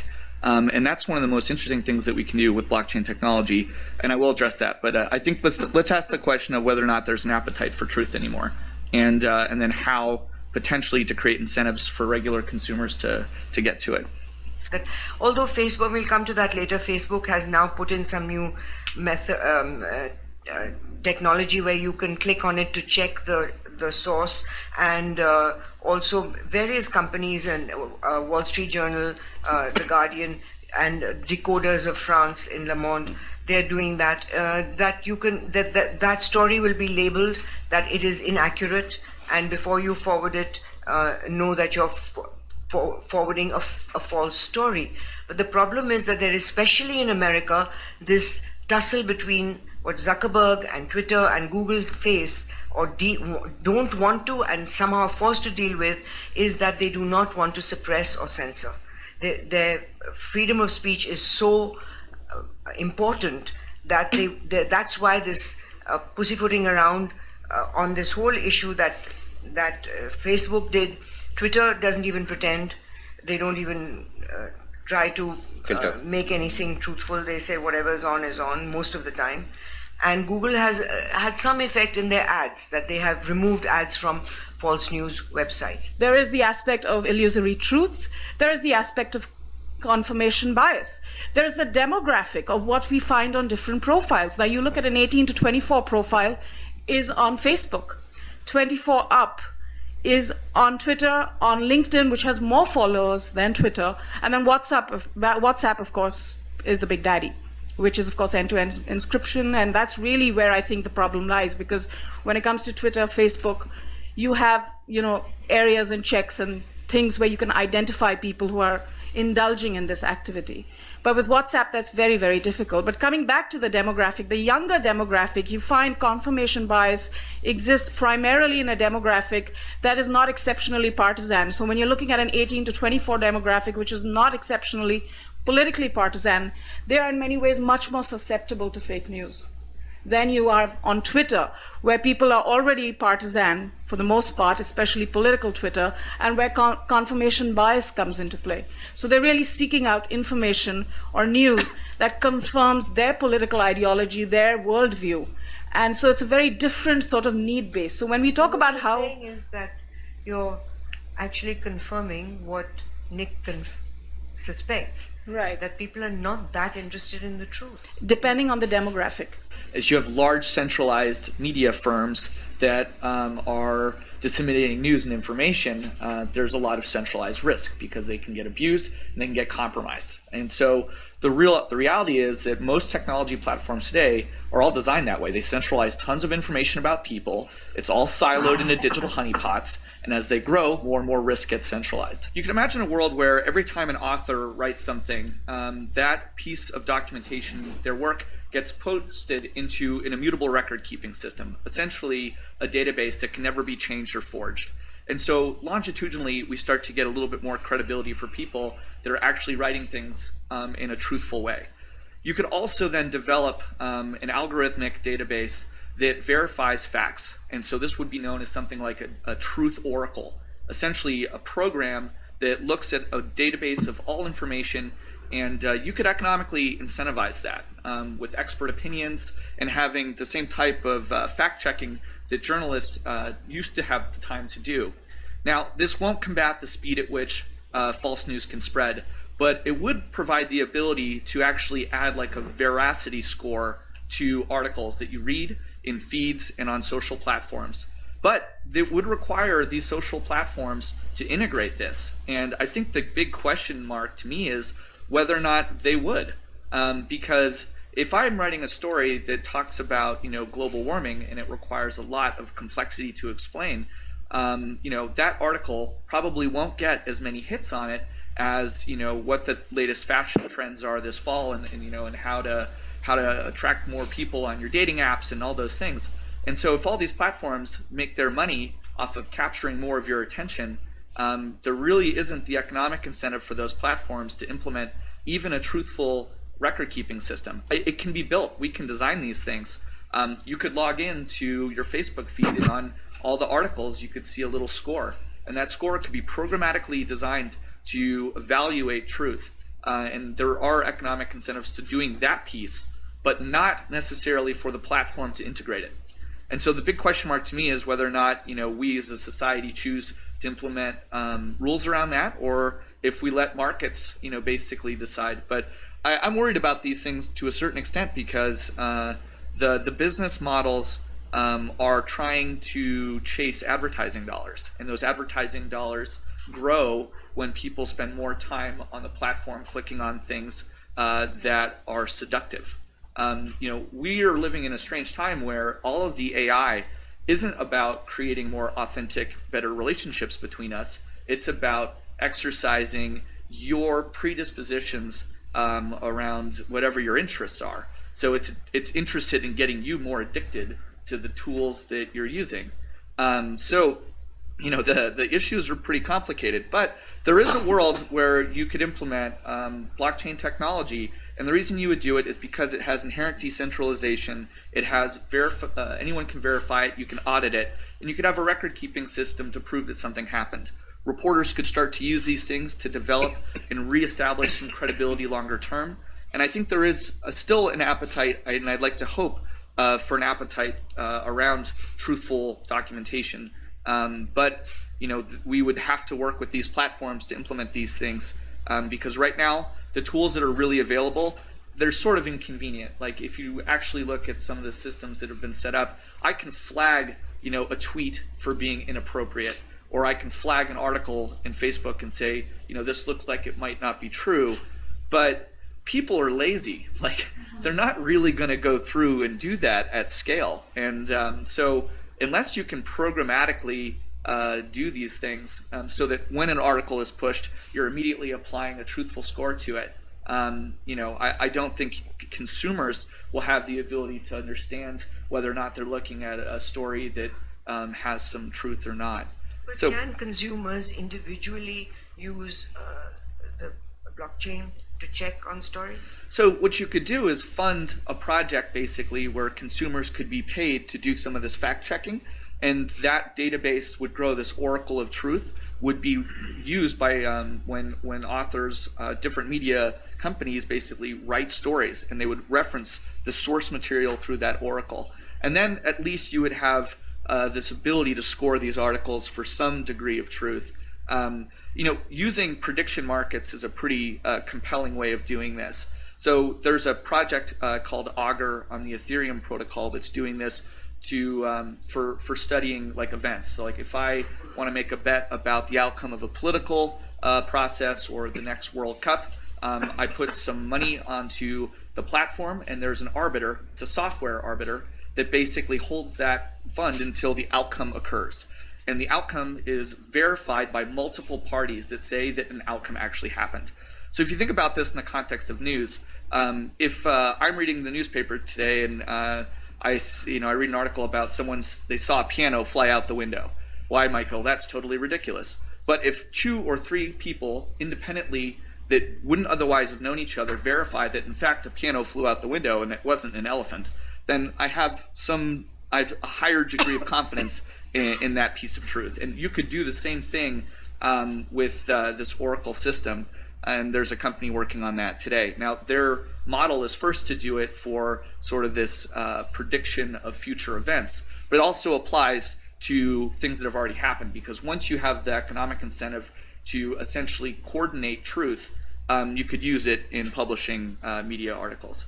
But like I said, the question to me is not whether or not we can do this. It's definitely technically possible, and you can align the incentives to create a truth engine. The question I have is whether or not consumers will use it.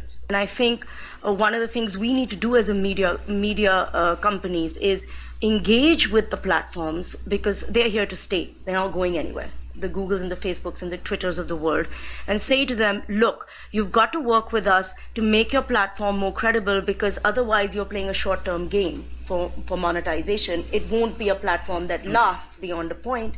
And you have to make some differentiation between authenticated brands and those that are not. So maybe in the monetization, there's a difference, or the way they verify us is slightly different, and they encourage those brands. So I think we need to engage with them more, and we need to flood those mediums with more of the credible news than allow, the brands who are not following this process to take it away. I think consumers want the truth. I know that Google and Facebook are doing a lot. Facebook finally had to admit that they're going to hire 3,000 people who will watch stuff because they know that this is not something that they could algorithmically respond. They cannot respond with technology. Google, I mean, I know, I mean, to the point that, you know, is it all looking very dim and desolate? Maybe not, because the fact is the reason Google has started responding and tightening the screw, so to speak, is because advertisers are pulling out. Post-Trump, almost all big advertisers, particularly on YouTube, started pulling out and saying that, you know, we are not going to advertise on a platform where we don't know where our pre-rolls or our ads are going to play or alongside what. And that had a huge impact on yields on YouTube and revenues. So, and the thing is, finally, Google, depending on how you define it, is either a technology company or an advertising company, or Facebook too. So if advertisers are putting pressure, because advertisers surely want to be their brands, whether it's Procter & Gamble or Unilever, want their products or services to be seen alongside the truth. I think that's, to me, is where the real pressure is coming from. And if today Google and Facebook are responding and doing things and putting out full page ads, is because advertisers are putting pressure. Whether consumers are wanting to believe the truth or happy with the alternative truth or whichever version of truth that they get, I don't know. And clearly it appears that they like what they like. But if there's any hope for me, I mean, whether it's going to be the technology solution or not, it's really going to be what advertisers are saying, combined with the people, the real people that the big technology platforms are putting on ground or in their offices to actually track this problem in a real-time basis and make sense of it, not depend on a bot or an algorithm to actually figure out. A recent survey of 352 AI researchers by the University of Oxford in the UK and by Yale University found that the majority thought that machines would be better at us than at everything by 2060, pretty much. That's translating languages by 2024, driving a truck by 2027, working in retail by 2031, writing a best-selling book by 2049, and at surgery by 2053. So there's not a lot of room for human hubris in that statement. And intriguingly, it was actually the researchers based in Asia who were most bullish about those predictions. They suggested that computers would be better at everything than humans within 30 years. Elsewhere, it was 74 years. So Asian researchers are particularly keen, well, keen maybe is not the right word, are particularly certain that this is going to be the case. So it's not surprising that we're talking with increasing urgency about what it means to handle over responsibility for decision-making to artificial intelligences. That depends, whether we're talking on recommendations about what products you should buy, what kind of treatment you should get for your diseases, who should get credit, or what kind of jail sentence is most likely to deter criminals from reoffending. The range of things that we hand over to algorithms and to artificial intelligences is probably only going to increase, and increase quite rapidly over the next few years. So, should we embrace this trend, or should we seek to moderate it? That is, should we seek to unleash AI, as the title of this panel suggests, or should we seek to tighten the leash and make it more restrictive, be more careful about what we do with it? That throws up lots of questions. The most discussed, which you'll all have heard about, I'm sure, is the effect on employment, where there are lots of startling estimates of how many jobs will be lost to AI over the next couple of decades. But the question we want to answer today is, as we grant more autonomy to artificial intelligence to make choices on our behalf, how do we make sure it decides in our best interests? That is not a trivial question.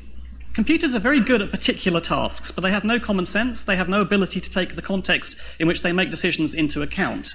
That might be a strength or it might be a weakness. It depends on how cynical you are about human objectivity and self-interest.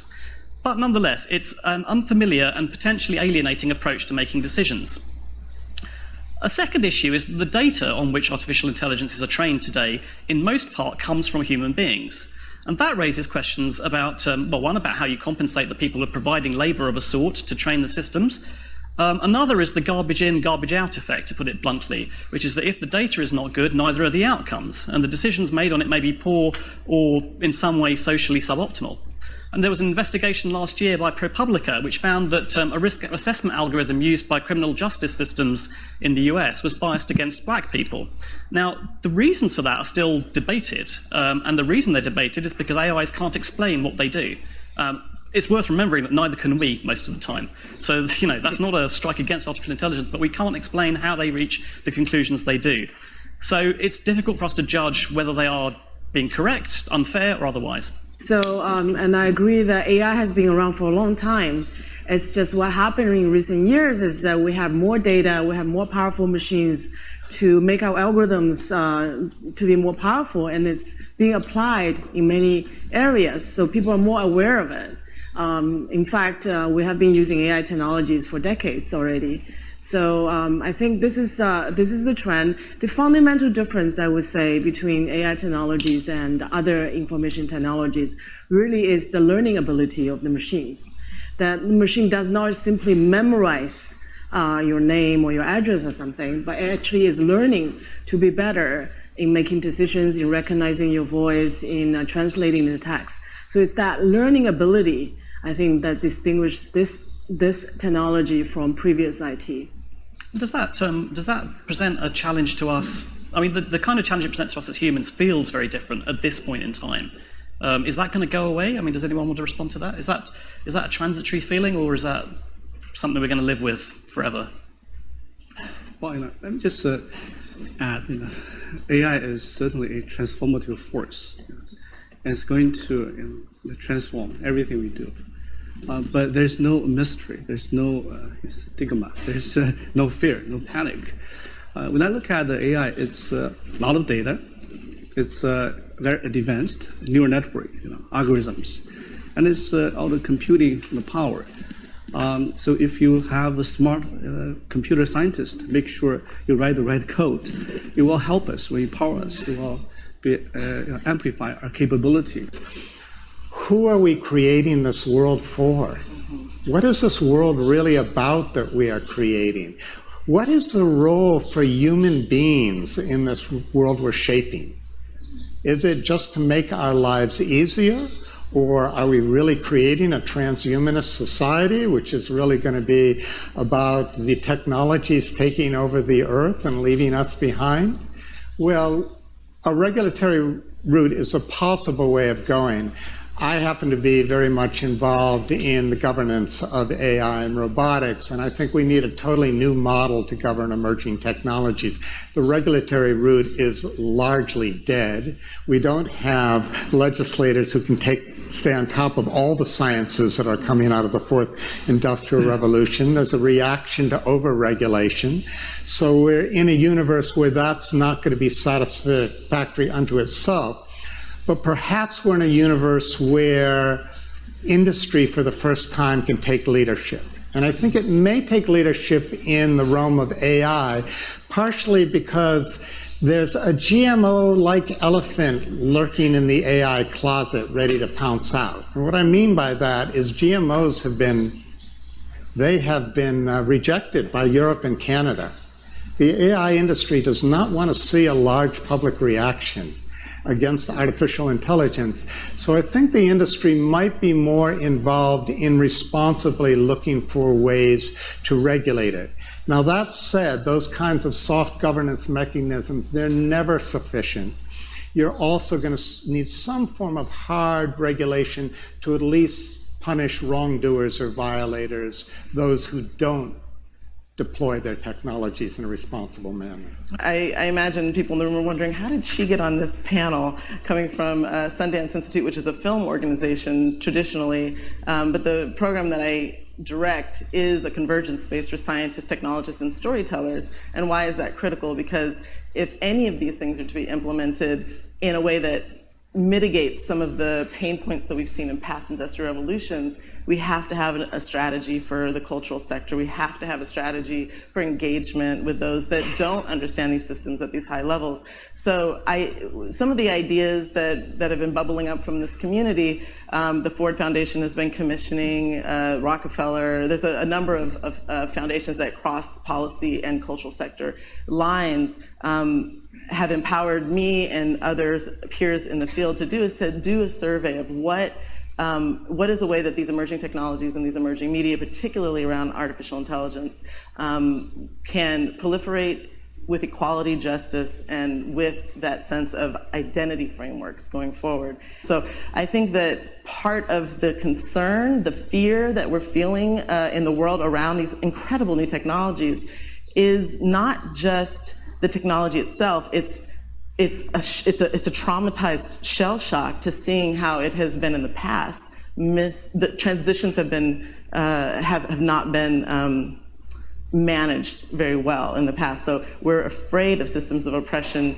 being entrenched with these new technologies. In the stages of the development of AI, it's he who controls the data, controls the problems that AI will tackle. And at least for the near future, the IT industry will be the AI industry in the sense that they control a great deal of the data. There will be a democratization to the extent that there are subgroups that might control medical data or other forms of data that become important. But that is not the bulk of the data. That becomes data in very specialized places. Then there becomes a second question about, well, what about the rest of us? Are we just data producers? Because sometimes, at least in this stage of the development of AI, that's what it feels like we're talking about. And who owns that data ultimately? Does the industry just own that data, or do people have some rights based on the data that they produce?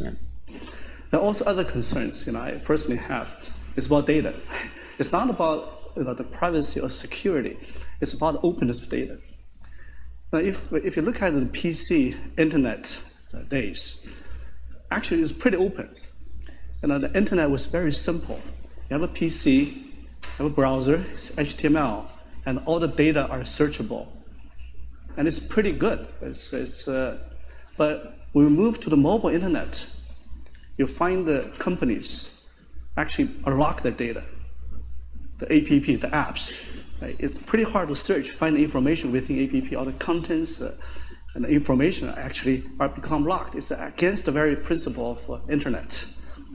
What my fear is we move into AI and IoT, because data is so valuable, right? And the companies have intention to fragment and lock this data. About 4.5 years ago, I was in conversations with a lot of major film studios, studios that were dealing in media.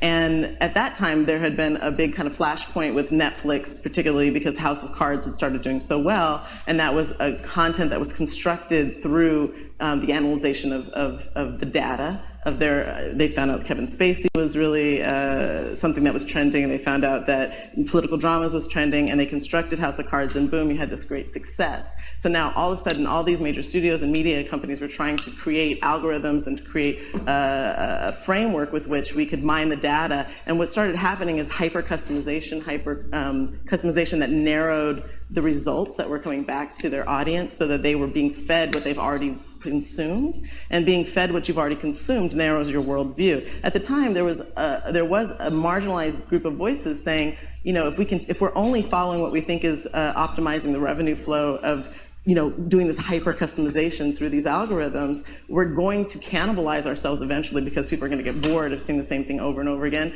But we're also going to narrow people's worldviews. But that voice was kind of silenced at the prospect of these great revenue thresholds that were coming from this hyper customization. Well, we saw now 4 years later the backlash of those filter bubbles, and especially in the United States, when you have the Wall Street Journal did a filter bubble test on red and blue kind of state ideologies, and there was zero overlap in the media that they were consuming. Zero overlap. How much will our algorithms, if we're not constructing in that blind spot and to kind of mitigate our own fallibilities in the way that we're constructing these structures for AIs to be unleashed in, then that becomes incredibly, exponentially more problematic. Wendell. It hasn't fully been in this conversation, but the thing that concerns me the most is that AI is going to exacerbate inequalities. And it's not that we can't find ways optimistically of creating jobs or re-educating or relieving people from drudgery and so forth. It's just that it's not going to just happen. And it's not just implicit in the technology that it's going to happen. So if we're going to keep with the themes of this conference of inclusiveness, I think we really have to recognize that's going to take real work. Well, AI is the cornerstone of the fourth industry revolution, and the scale and the impact will be more profound than electricity or steam engine. And on the other hand, we need to be conscious of all the consequences, whether it's jobs or digital divide or AI divide. So we need all parts of business, government, NGOs, academics to work together. And if you just go strategic, smart nation, smart city, smart factory, smart home, smart body. Imagine if the Bluetooth on your phone could connect to your brain. There's been a great buzz about this topic lately, brain-machine interfaces. You may have even heard the likes of Elon Musk with his new initiative to merge the human brain with artificial intelligence in order to save humanity in the future. There are, however, currently real problems too. People that are completely paralyzed or locked in. If this technology could communicate just one command per second, it could be used to control a wheelchair. Or for communication, on average, we type at around 40 words per minute. So what can current technology achieve? Wearable technology, like EEG, for example, uses electrodes placed externally on the surface of the scalp. These systems can only achieve a few characters per minute. This is because the electrodes are relatively far away from the brain, and so they observe the activity of many millions of neurons.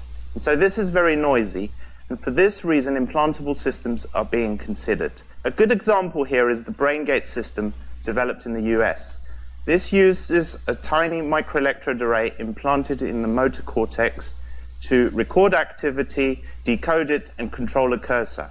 Although there has been great progress here, there are some challenges. Firstly, the information transfer rate is still quite low. So far in this talk, I've spoken around 200 words. It would take the best technology currently about half an hour to communicate the same message. Secondly, there is variability in the recordings, meaning a significant amount of setup time is required every day to get going. And thirdly, there are still wires coming through the skin. And so this is very much the focus of my research group at Imperial College London. How can technology address these grand challenges? And what will implants of the future look like? So a good starting point here is to go back and look what is successful currently. Cochlear implants. And so these devices are typically implanted underneath the skin behind the ear. They have a small coil for receiving power, a metal package for protecting the electronics, and an array of electrodes for interfacing to the tissue. The most advanced systems have around 20 electrodes, needing 20 separate wires. But brain-machine interfaces will need hundreds, preferably thousands of electrodes. We need more channels to improve this information transfer rate, but also to have redundancy so it's stable day in, day out. As we are unable to increase the number of wires in these implants, we need a different approach. And this is what I'm working on, a next generation implantable technology. By miniaturizing the implant by about 1,000 times using semiconductor technology, all aspects of the implant are being integrated into a tiny chip about the size of a grain of rice. One implant alone will observe the activity from a few tens of electrodes. But then by using multiple implants, we can achieve the scalability we require to hundreds or thousands. But for this to work, each device needs to be independent, autonomous, and fully wireless. So to get the power in and the data out, we are developing a two-tier network. This will have wireless links across the skin and across the dura. That's the body's air to blood and blood to brain barrier. In addition to achieving improved efficiency, this will also reduce the risk of infection. There is, however, also another problem of power, that any power the implant needs to operate will be dissipated as heat. And more than a 1 degree C increase in temperature will actually damage the tissue. So if we need more channels, the power per channel needs to reduce. Fortunately, this is an area my group has some expertise in low-power chip design. We achieve this by adopting a bio-inspired holistic approach. Firstly, by drawing inspiration from biology in the way the electronics represent and process data, we can massively improve efficiency. Secondly, by considering the system as a whole, we can make big savings compared to optimizing each component individually. We can do this in this case because the chip itself is the whole system. Using this approach, we've already demonstrated a 10 times reduction in both power and area of brain-machine interfaces. So when we put all this together, we will have a next-generation implantable technology. It will allow us to effectively and reliably communicate between a living brain and our IT systems. So the question I leave you with is not if, but when will all this be available? When Elias Brotberger goes to work, he doesn't need ID, and he doesn't need money. In fact, much of what he needs to get through the day is hidden right there, just below the surface, in his hand. Like to touch it? Yeah. Yeah? Oh, weird. Yeah, it's like a grain of rice. Yeah, a grain of rice. Embedded in his hand is a microchip that serves as his keys, his ID, and his wallet. Yeah, it's all in chip. So I use it like to get around the building. Buy snacks. Yeah, exactly. Let's buy some snacks. So I can't open it. No. Okay. So what I need to do is I need to first blip my chip, and it will log me in, and from there I get access to the fridge. In Sweden, the microchips are already here. The microchip implants use the same technology that's in contactless credit cards, which have made cash pretty much obsolete in Sweden. No cash. At this tech fair, a chipping event for those on the cutting edge, merging their hands with this new technology. I thought it would be fun, right? The process is simple and swift. A pinch of the skin, and in a matter of seconds, the chip is inserted. The transformation is complete. As for the pain, I barely felt it. But even in this nation of early adopters, not everyone is racing to get chipped. Feel less human. I will feel like a robot. I think, so much more data can go into this, when it's in your body. There's no central registry tracking how many people are chipped, but biohacker Hannes Wellblood estimates between 5 and 10,000. In the future, do you think everyone is going to be chipped? I think it'll be voluntary, but I am certainly convinced that millions of people will find it very, very valuable to have a smart device under their skin. Human microchipping may be our future. So, Vishal, let me start with you. If we talk about navigating technological disruption and we're thinking about a strategic update on the digital economy, what for you are the critical sort of technology trends that you see at the moment, and how should we be responding to some of those trends? If you look at the last decade or a decade and a half, technology has actually completely disrupted and remade industries.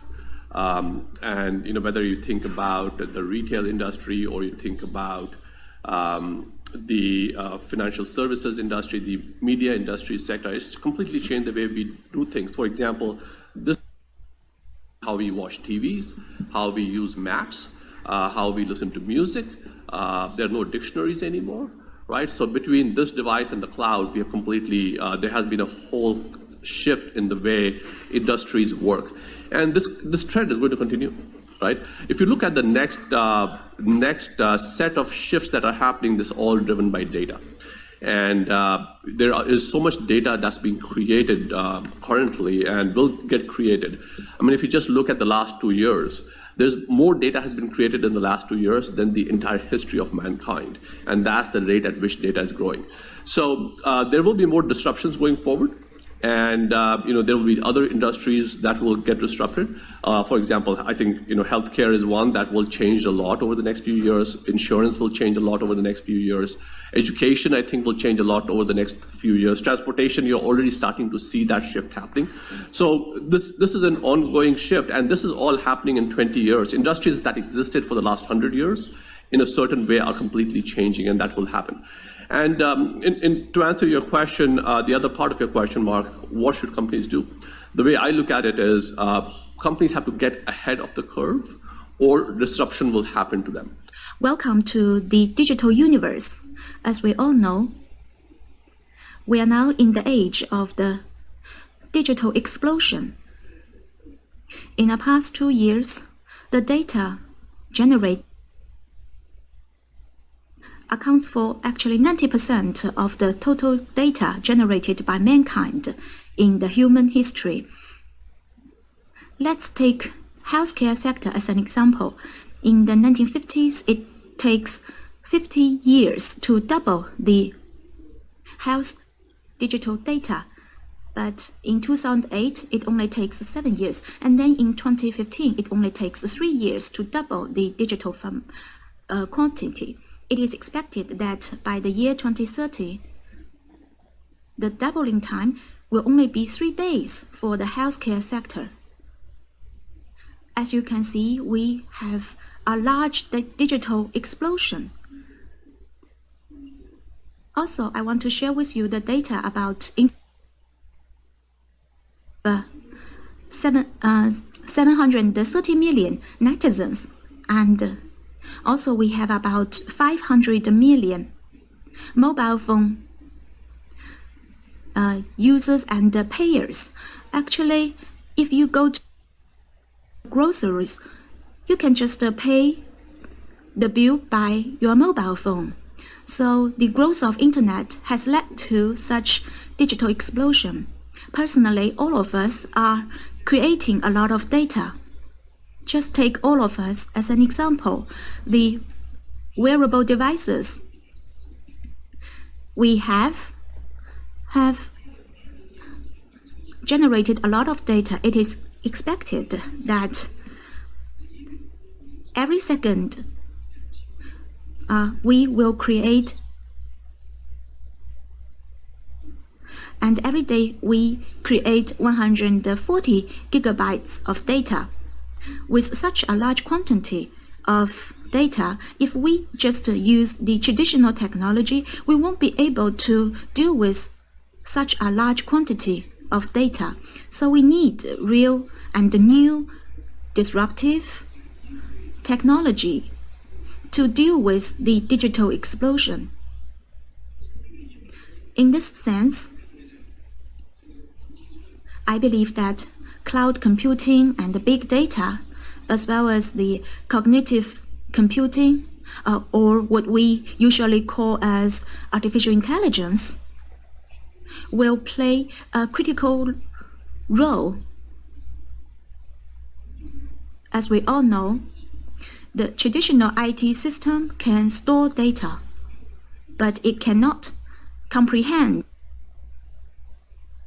If computing, the system itself has the capacity to understand the data. It is said that 80% of the data is unstructured, like voice, photos, images, etc. They are unstructured, but we can store them, but we cannot comprehend them. However, in the future, things will change greatly. We will understand the image. I mean, the new technology will be able to comprehend the image. And also, at the moment, or traditionally, knowledge can only generate one conclusion, but in the future, we may get various judgments from the data.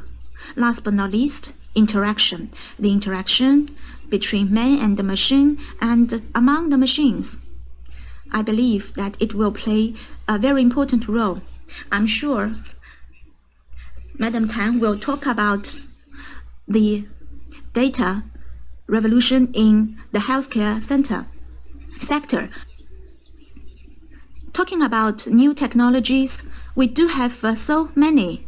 Today we are talking about the fourth industrial revolution, and there are a lot of technologies engaged in this industrial revolution. All the technologies should be introduced and utilized in our sectors or in our industries. Cognitive computing can help us to generate a lot of profits and also benefits. In terms of technological development, we say there is ABC, air, big data, and cloud. So these are considered as 3 core technologies that are promoting the development of a digital economy. And we use different devices like portable laptops, and mobile phones. to access the cloud.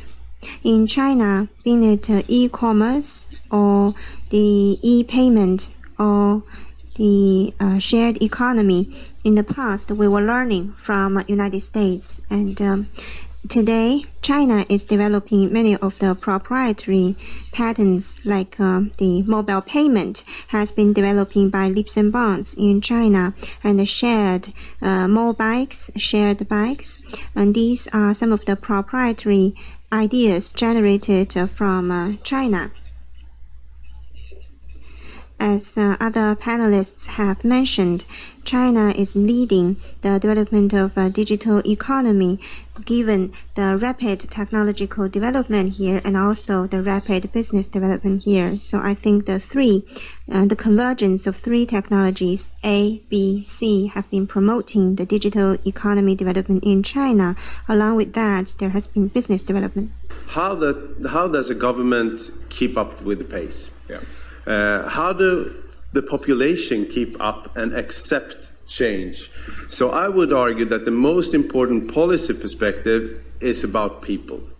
Innovation is not only technical. It's about people handling the technology, accepting the technology, wanting the technology, not resisting it. So I think also here you give people some kind of security in change.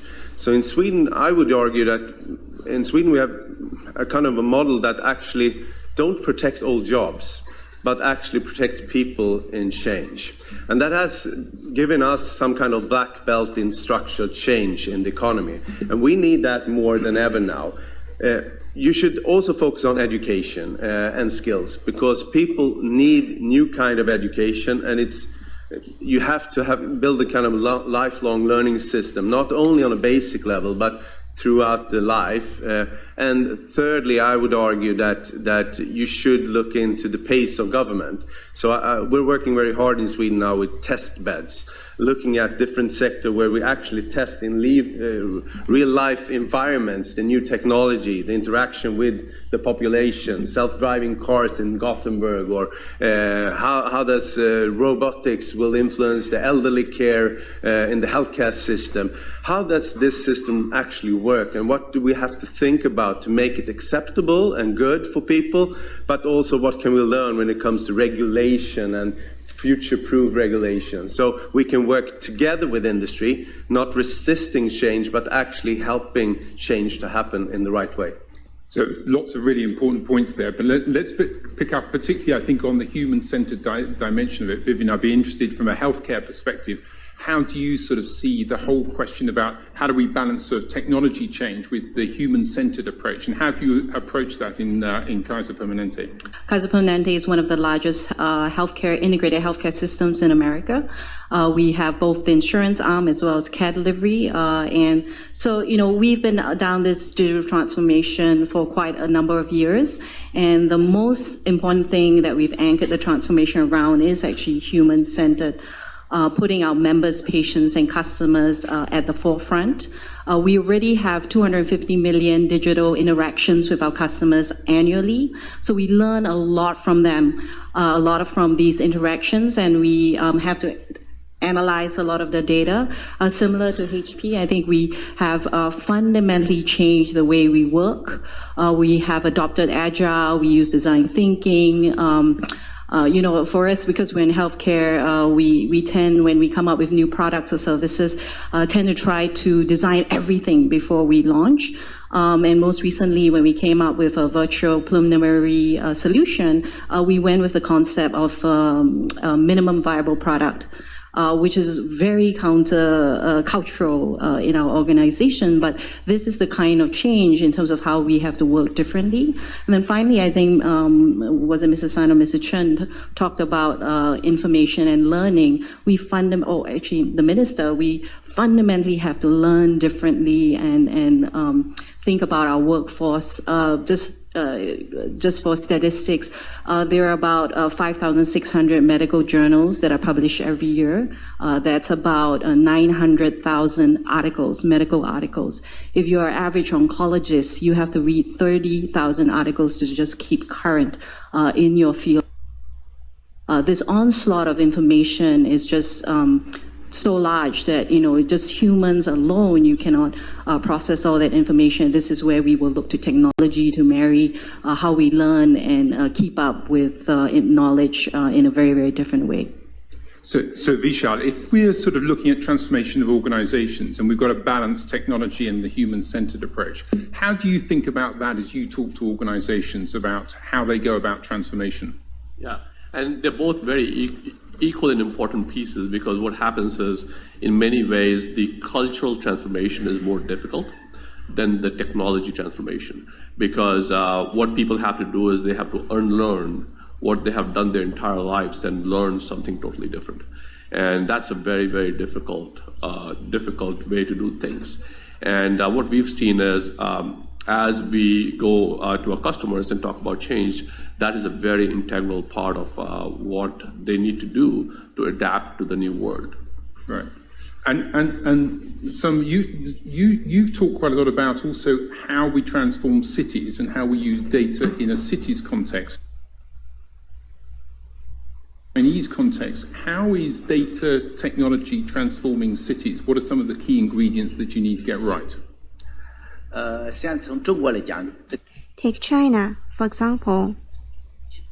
China is undergoing very rapid urbanization process. IBM took the lead in proposing smart city concept around 6 years ago. I proposed the development of a smart planet, and there are 3 steps: smart government, smart city, and smart planet. In many countries, government lead and govern the operation of cities. We have data from different industries. The data from the health industry is at the hand of the Ministry of Health, and the review and approval data for the business setup is at the hand of the Ministry and Administration of Industry and Commerce. Therefore, first of all, we should open the data and cut across different channels and open the data for the access of the whole society. This sharing of data can improve the government's quality of the government.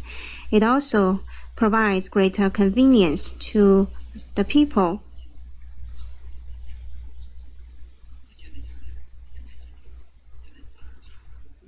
There are some smart apps on which we can check the balance of our salaries, the payment of the employer on the housing funds of employees, and the insurance or pension paid by the employers.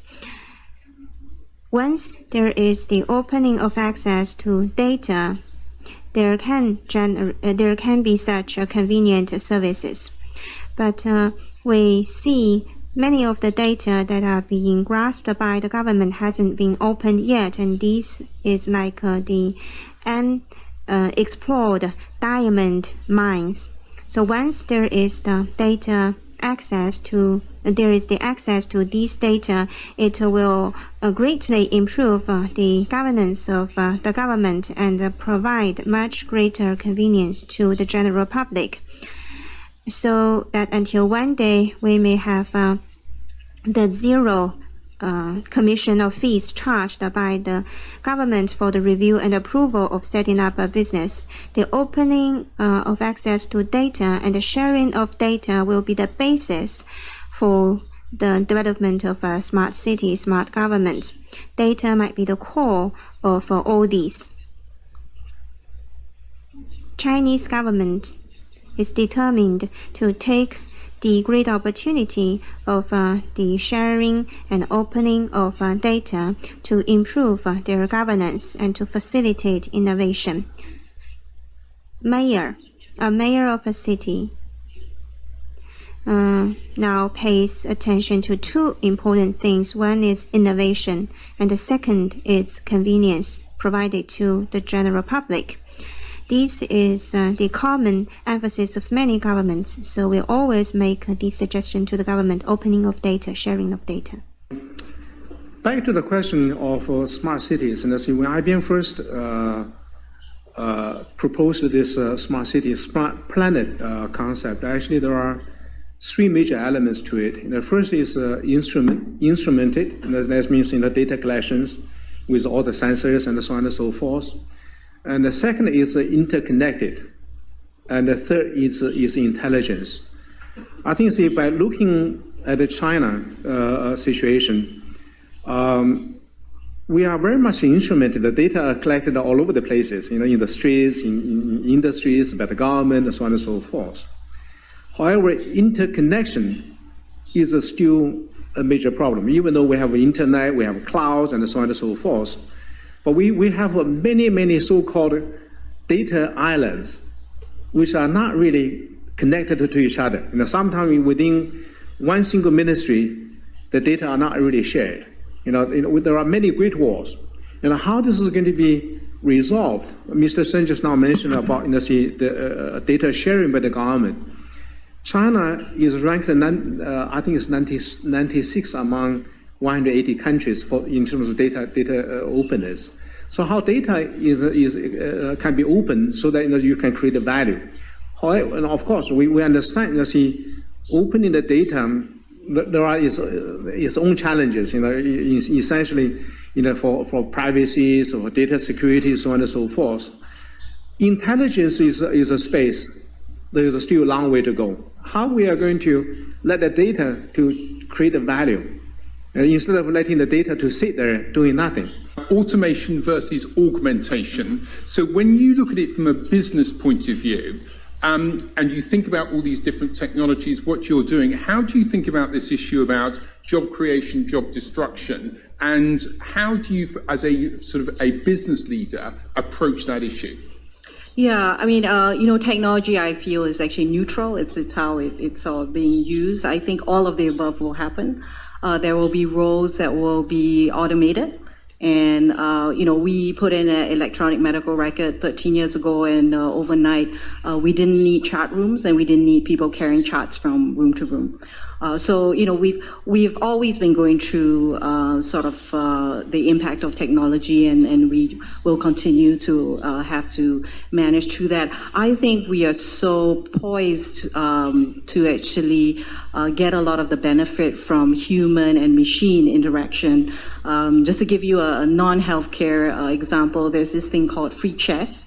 You can play chess against a chess master, against a machine, or you can have these combined chess man and machine groups. And on average, the combined human machine beats both the chess master as well as the machine. So I really think that there's I think there's a huge promise in how technology can be used to enhance human interaction in amazingly different ways. So we're actually far more optimistic, glass half full, as opposed to glass half empty. Well, to add on to that, right? I mean, if you think about it, every time there's a new technology, there's going to be disruption. There's no doubt about it, right? So when the horse carriage went away and the automobile came online, horse carriage drivers probably didn't have a job, right? So at some point, there will be a disruption, and every time there's a disruption, there will be short-term pain in the society. There's no doubt about it, right? But the promise with new technologies is actually it opens up new things and new problems that can be solved, right? And that's the way to look at it. Is in the short term, cities and governments will have to face the challenge of disruption, unemployment, reskilling, and policies in place that can benefit from the changes and embrace the problems that can be solved with new sets of technologies. For example, if you look at we heard a lot about data and analytics, but what we haven't talked about is machine learning and deep learning and analytics, right? And kind of the computational technology that's coming online that can take petabytes of data and analyze it online. And what can it do for you? And what it can do for us are things like it can help us design drugs specifically for people's genomes, right? It can help get people to Mars, right? It can solve problems that we didn't dream could be solved. And that's how we should be looking at technology, solve the short-term disruption, but try to embrace the benefit in the longer term. So, Michael, I know you just wanted to come in there, but if I get a Swedish elector who's actually lost his job, how do you handle that? Because the problem is that with the digital economy, often the win is general and the loss is specific. So how do you as a politician handle that? Last year, I think we lost 300,000 jobs in Sweden. Yeah. But we created even more. This is the story for decades in Sweden. So it is a constant transformation of the labor market. But I think you have an important point there, because look at the elections in the United States, look at the Brexit referendum. I think there was a momentum of actually not taking this question seriously. I think in times of change, the policy perspective must be what is your response to people's fear of change and security in change. So I would argue that the Nordic countries actually have a kind of a welfare system that is quite expensive. We actually, in my government, increased the benefits for unemployed. That's not the usual thing to do, but we think it is a good thing to do if you combine that with demands that you have to go on skill training. You have to get on education to get the next job. So you combine the possibility to get benefits, that you don't have to move from the apartment, take your children out of school if you lose your job, but combine that with kind of harsh demand on you. You have to take this education because this education will lead to a new job. So I think every country will have to think through what kind of security measures will be in place for people that lose jobs. Otherwise, people will start resisting change. Actually, in Sweden and some of the other Nordic countries, we have trade unions that are in favor of TTIP. Not many trade unions are. And why? Because they see that we have a social model that actually defends their members if they get in trouble. So trade unions can also be positive for companies doing restructuring. I'm actually more afraid of old technology than new technology, because I know Sweden will never be able to compete on the global market with old technology. So we have to stay in the forefront to promote change. Getting people to understand the benefits about the sharing of data before the suspicions arise. And it's a very difficult balance to achieve, because if you don't address those questions about privacy and anxiety, what happens, particularly if there seem to be companies that are benefiting at a point when people can't see the benefit personally, then what you get is a swelling of real unhappiness and popular anger. How do you deal with that? Thank you. There was a question over here. I have a question for Chen. We are a consulting network. So as a knowledge worker, how can we deal with the various challenges? We know that Watson, the artificial intelligence application in healthcare, can outperform us. Then how can we deal with such technical challenges? Let's pick up the point about genomics, privacy, data. There's a lot of questions in there, I think, also around the intellectual property dimension as well. So how do you think about that? First of all, it's not an easy question. I think you have to gain trust over time. So if you don't build up trust, it can go away very fast. So you have to be transparent, you have to be open with the benefits for society or for consumers or individuals in the process, and try to build that kind of engagement. Also, when I talk about test beds, one very important part of test beds is interaction with people. So that they're involved in the process. It's not just in a lab environment that you try out the new things, but you actually interact with people. So you can build trust and you can see the gains from it later on. But of course, in the healthcare sector, of course, there is really privacy questions. It is really questions on the interests of research. I'm quite fortunate to come from Sweden, where people overall have a very large proportion of faith in research and institutions. But that is not the case all the time, and sometimes we will have a backlash on this, so I truly respect it. So I think it comes back to the question on you were pointing out, is someone really gaining from this? Is there a social contract still in society?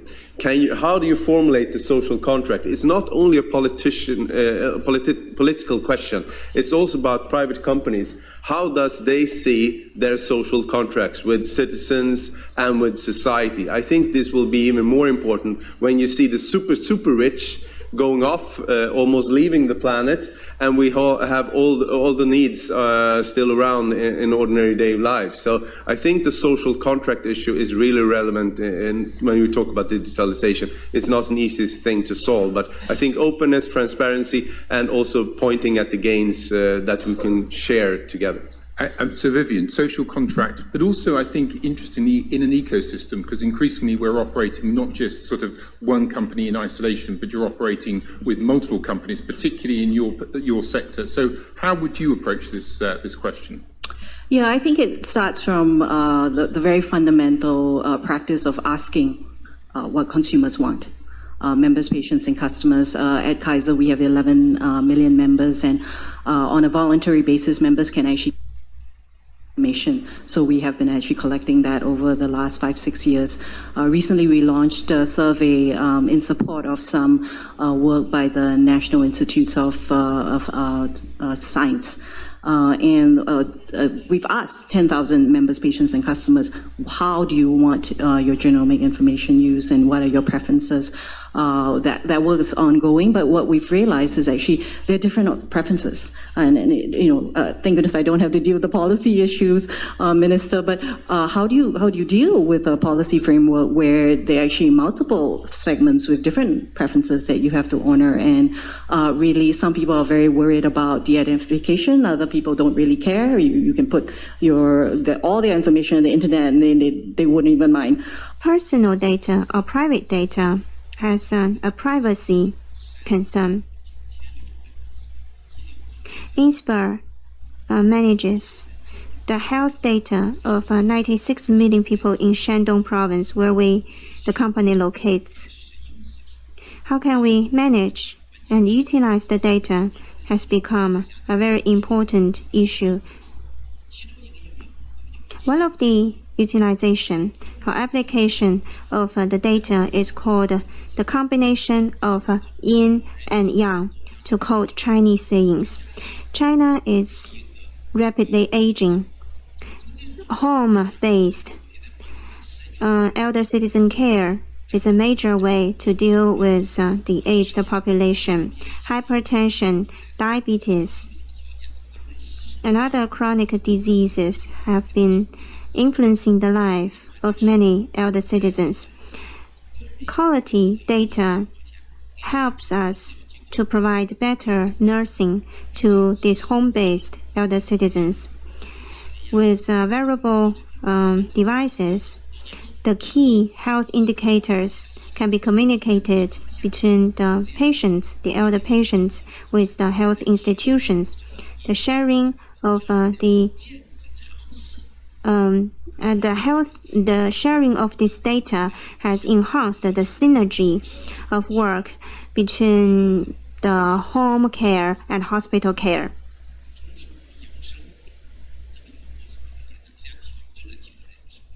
And thus improving the life quality. And such sharing can provide the privacy of data.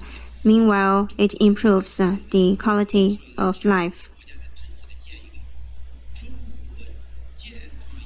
INSPIR is taking the initiative to establish a healthcare big data center for the whole country, and this will integrate the entire population's health data. We estimate that the population to grow to 1.6 billion by the time that the center is established. And the data has the volume of 1,000 Z, which is 24 square of 10 by the time the center is established. And these can deal with the issue of protecting data privacy, whereas improve the home-based and institution-based healthcare.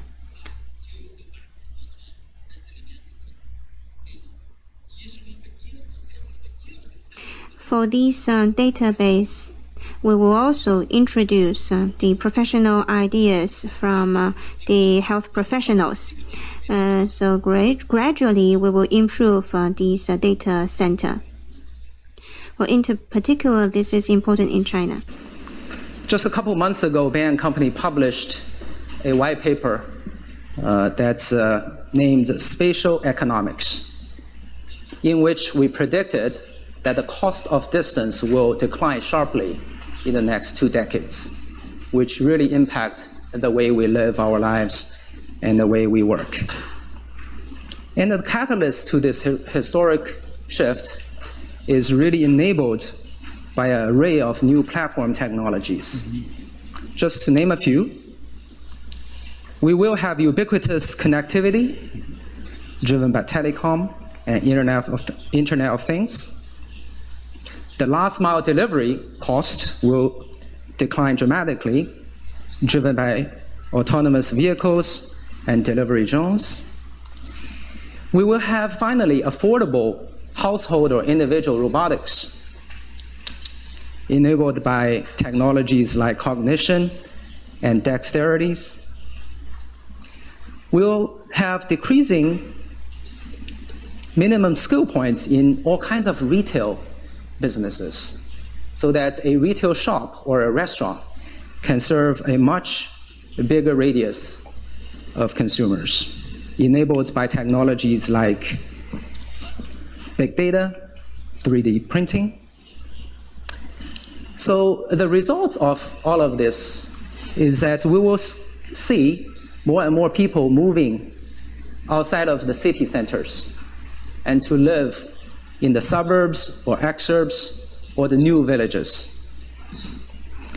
Case in point, just in the United States, in the past 10 years, about 2% of all the population in the US have moved out of the 10 kilometers or 10 miles from a city hall of a major metropolitan area. And in the next 15, 20 years, we predict there will be about 10% of population move out of these city centers. That if you look at a city, or if you want to say a building, or if you look at transportation, there's a tremendous amount of waste. And if you're able to take the waste out of that process, and that process could be the supply chain, it could be food, it could be energy, it could be water, it could be the transportation, we talk about the sharing economy, all these technologies are going to allow us to take a tremendous amount of waste out of the system to be able to do more with less. And I think that for whatever your purpose is, this idea of a smart city is something that needs to be enabled.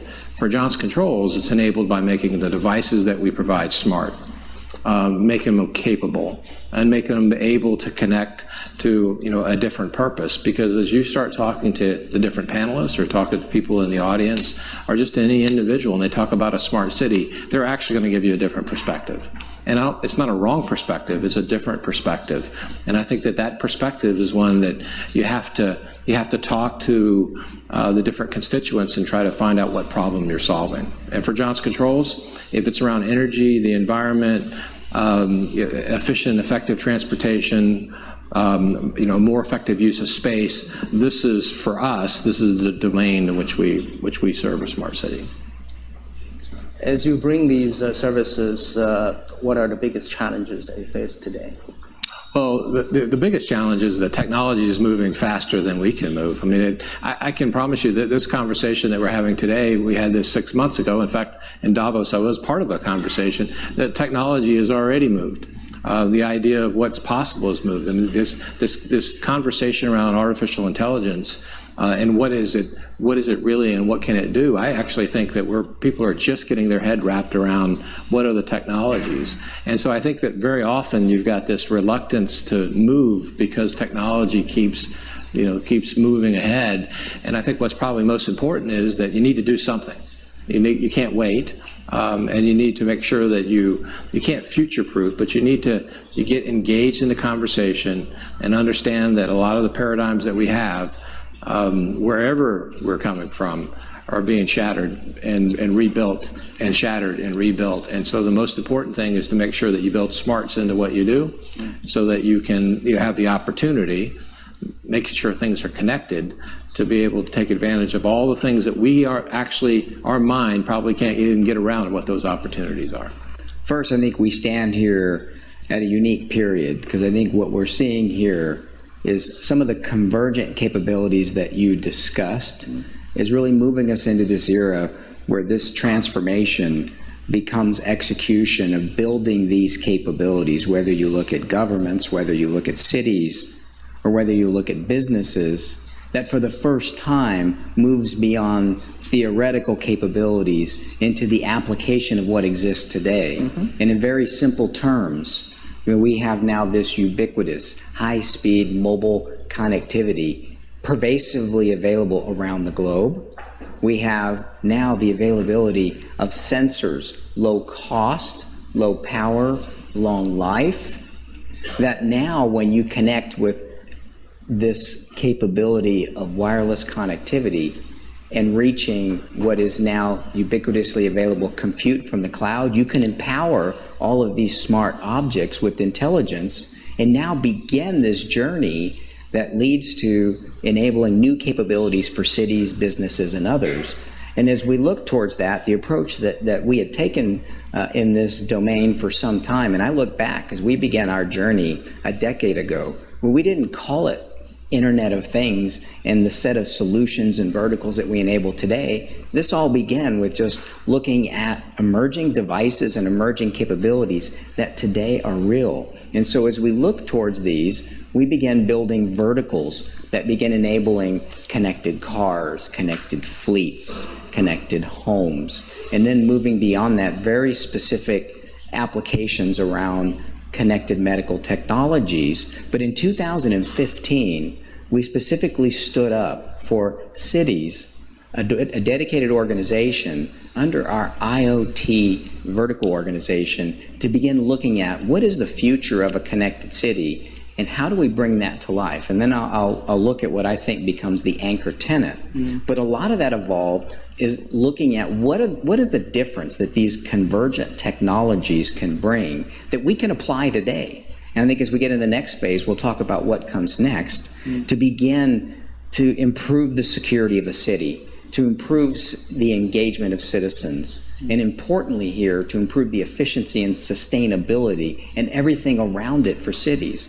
And as we looked at that, we began enabling a number of applications. And the approach that we took is we have today 8 spotlight cities across the United States that we consider real laboratories for building, and not testing, but building scaled applications as simple as smart lighting. And smart lighting begins with obviously more efficient use and being able to, of ultimately the lighting infrastructure, but being able to detect and predict when a light's going to fail, which enhances security, reducing the consumption. But as soon as you do that, now we've built a fabric and connectivity that the same communications platforms and nodes that we use to support smart lighting now are enabling a whole set of applications for that city that allow us to put in place air quality detectors, traffic monitoring capabilities through video capabilities, to be able to drive new applications and helping to support citizens.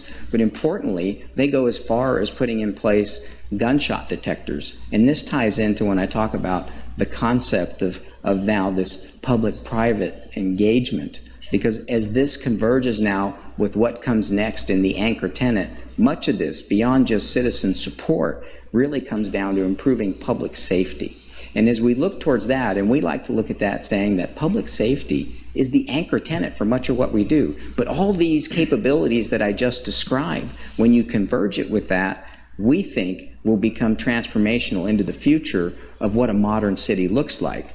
So the specific example I think that you were referencing is that the United States government has contracted with us to build the first ever in the United States mobile broadband network for first responders. So what that really means is building the capabilities, the same kind of capabilities that we as citizens all rely on, but bringing that across the United States in a consistent fashion so that we can bring those same advanced capabilities to firefighters, to police officers, and medical response personnel, and begin enabling an entirely new set of capabilities that helps save lives, helps make these departments more efficient. But now when you just think about the ability then, as we move forward with this, to connect it with everything else that we're managing here. I mentioned simple gunshot detector sensors. I mentioned the ability to have camera. So to be able now to take an emergency response call in real time and be able to correlate it to the area where the report was actually issued, and determine whether or not something really did occur there and look at the camera, but more importantly now, to make our police officers safer, because now those sensors are in what they wear, on their holsters and their guns. And for firefighters, as firefighters arrive at the scene, they can send up an equipped drone and look at, before they send a firefighter in, at the conditions of the building. But not only are they seeing it, but the city command center can see it. That's the reality of what these capabilities we build are, and the reality of now, it's only what we've envisioned today is the obvious cases, so that when a police officer releases just the snap from their holster, it notifies police officers around them.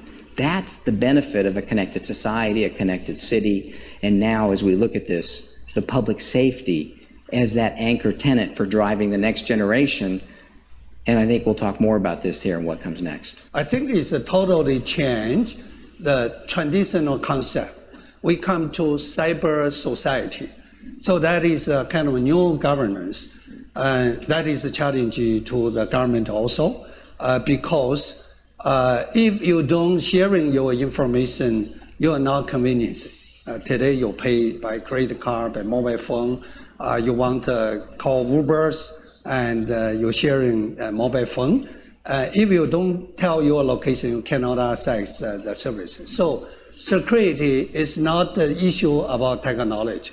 It's a new governance. It's a new concept. It's not for that, because cyber society is you must identify each of individuals. So what it means trust in the cyber network. In a network, it's not in real world. You can check. We very much use it those kind of way. But in cyber society, so the people need to build, your new identify your new record. So I think that is why people talking more and more like blockchain, talking about what is governance of those kind of society. I think security, of course, is a big issue because it's new, because nobody understands what happens in future. Maybe that is kind of, digital world, maybe a kind of, especially if we're talking about a cash, more and more, cash, because we call IPO now, some we call ICO. The coin can be trading, can be IPO. So that is everything new. I think that is a challenge. What a connected city can do, it moves even into infrastructure and even addressing areas as it relates, for example, to aging infrastructure. There's nothing better to do to buy and manage through this experience when you can censor and manage, for example, detection and aging water systems, leakage, and things of that nature. You can equally apply that to education. If you think about the ability to reach an extended population, using digital capabilities, and extend and reach a much larger audience through, frankly, the capabilities that we have in place today, using remote learning and extend your existing educational system in a city through digital mobile technologies. It's pervasive now. The number of people and things connected in the world exceed the population of the planet. There clearly are groups that we have to continue to bring in, but the basic capabilities are there. What cities have to do, what governments have to do, and I believe, frankly, communities, is looking at how we tap into what may be overworked, overloaded capabilities in existing education systems and use the digital means that we have now to reach those extended communities and ultimately begin to solve some of those problems. So the same technologies that we're using to improve the lives of citizens in terms of their day-to-day lives and safety and security, tapping into that same technology is a way to us embrace digital to transform education. I just jump in on this, the idea of education. It's a very profound question because it's not only what's going to happen around technology, but the dislocation of people because of these technologies is going to be so much more important to change the idea of what the paradigm of what education is, because education today is a mindset that you're going to go you're going to go to school, you have your curriculum, and you're going to do this in a very traditional way. You think about some experiments that are happening out there today. Think about Khan Academy. Just think about the ability to educate across boundaries and to make sure that education is a life learning opportunity. It's going to require us to be able to redefine for ourselves what we accept as education. But I think the technology already exists. I think that the policies haven't caught up with the technology. And I think that this whole change in how we're going to operate in our lives and all the positives that are going to come from this are also going to dislocate so many people. And so this idea of education is going to be incredibly important. And I think that it exists, the technology exists. I'm not sure that we have the policies that are keeping up with the technology. Mr. Liu, you have it? At USOP on 3 university, we have 37,000 students studying our university now. And we did that is, firstly, if we're talking about education today, the roles of a teacher already totally disruptive because before they taught something they knew, but today it's very hard because everybody knows.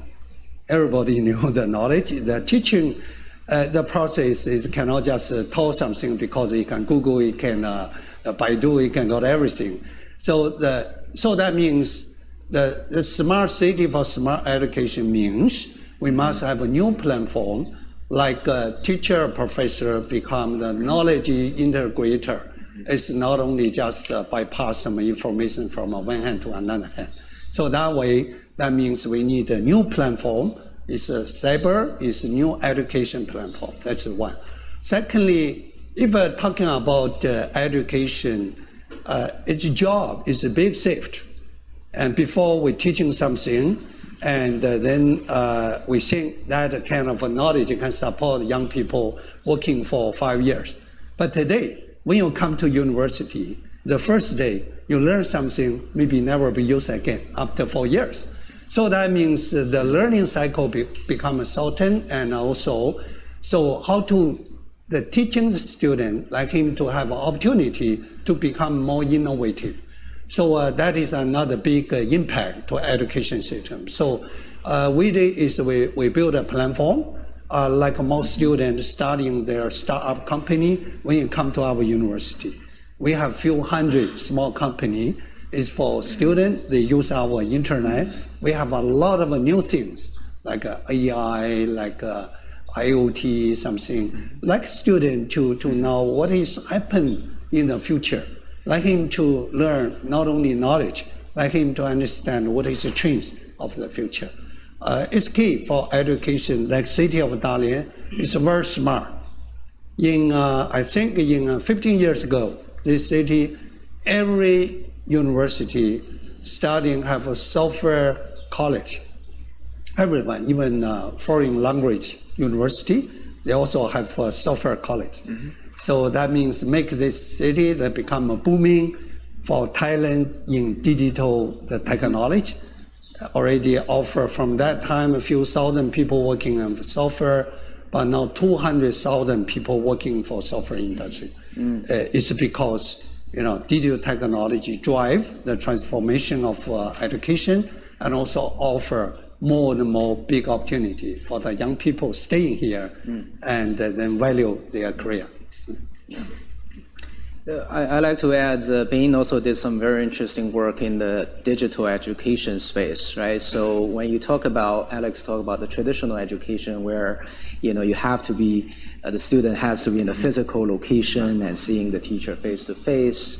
And now the technology is enabling, especially the millennial parents, they grew up with internet, right? Now, even if these people live in a remote city, right, a small city who don't have access to the best teaching credentials, teachers, they can get online and receive the best teachers in their living room, right? So that is transforming the way people receive education. Very recently, just right here in this harbor, there was a major new battleship launched, but the battleship that was launched was an autonomous battleship. And it's not the first one launched here. And also, there's many nation states that are launching autonomous battleships. So by that you mean a self-driving battleship? Self-drive, that beats a self-driving taxi any day. Right. I can dumb down the words if it's better. But this idea that you have this autonomous battleship, self-driving battleship, there's no sailors on the battleship, right? It's the beginning of a navy without sailors. We can all imagine that because these ships are driving around the ocean right now, self-propelled, and there is no sailors on the battleships. Now, of course, there's no sailors on the battleships. There's also not going to be any pilots on the planes. In San Francisco, where I am from, we have taxis without taxi drivers. We have trucks, big car trucks going down the highway without truck drivers. We have grocery stores in the governor's state without cashiers. Okay, no cashiers in the grocery stores. And we can kind of start to go on and on and on where we have militaries without infantry. And this is all possible through this incredible wave of new technology. But when we look at that technology, that's when we really have to start to ask ourselves, well, okay, here's this amazing new AI technology. If I have access to this AI technology, maybe I'm going to be wealthier because I can, trade currencies and this kind of thing better. Maybe I'm going to be smarter because I have access to education and this kind of thing.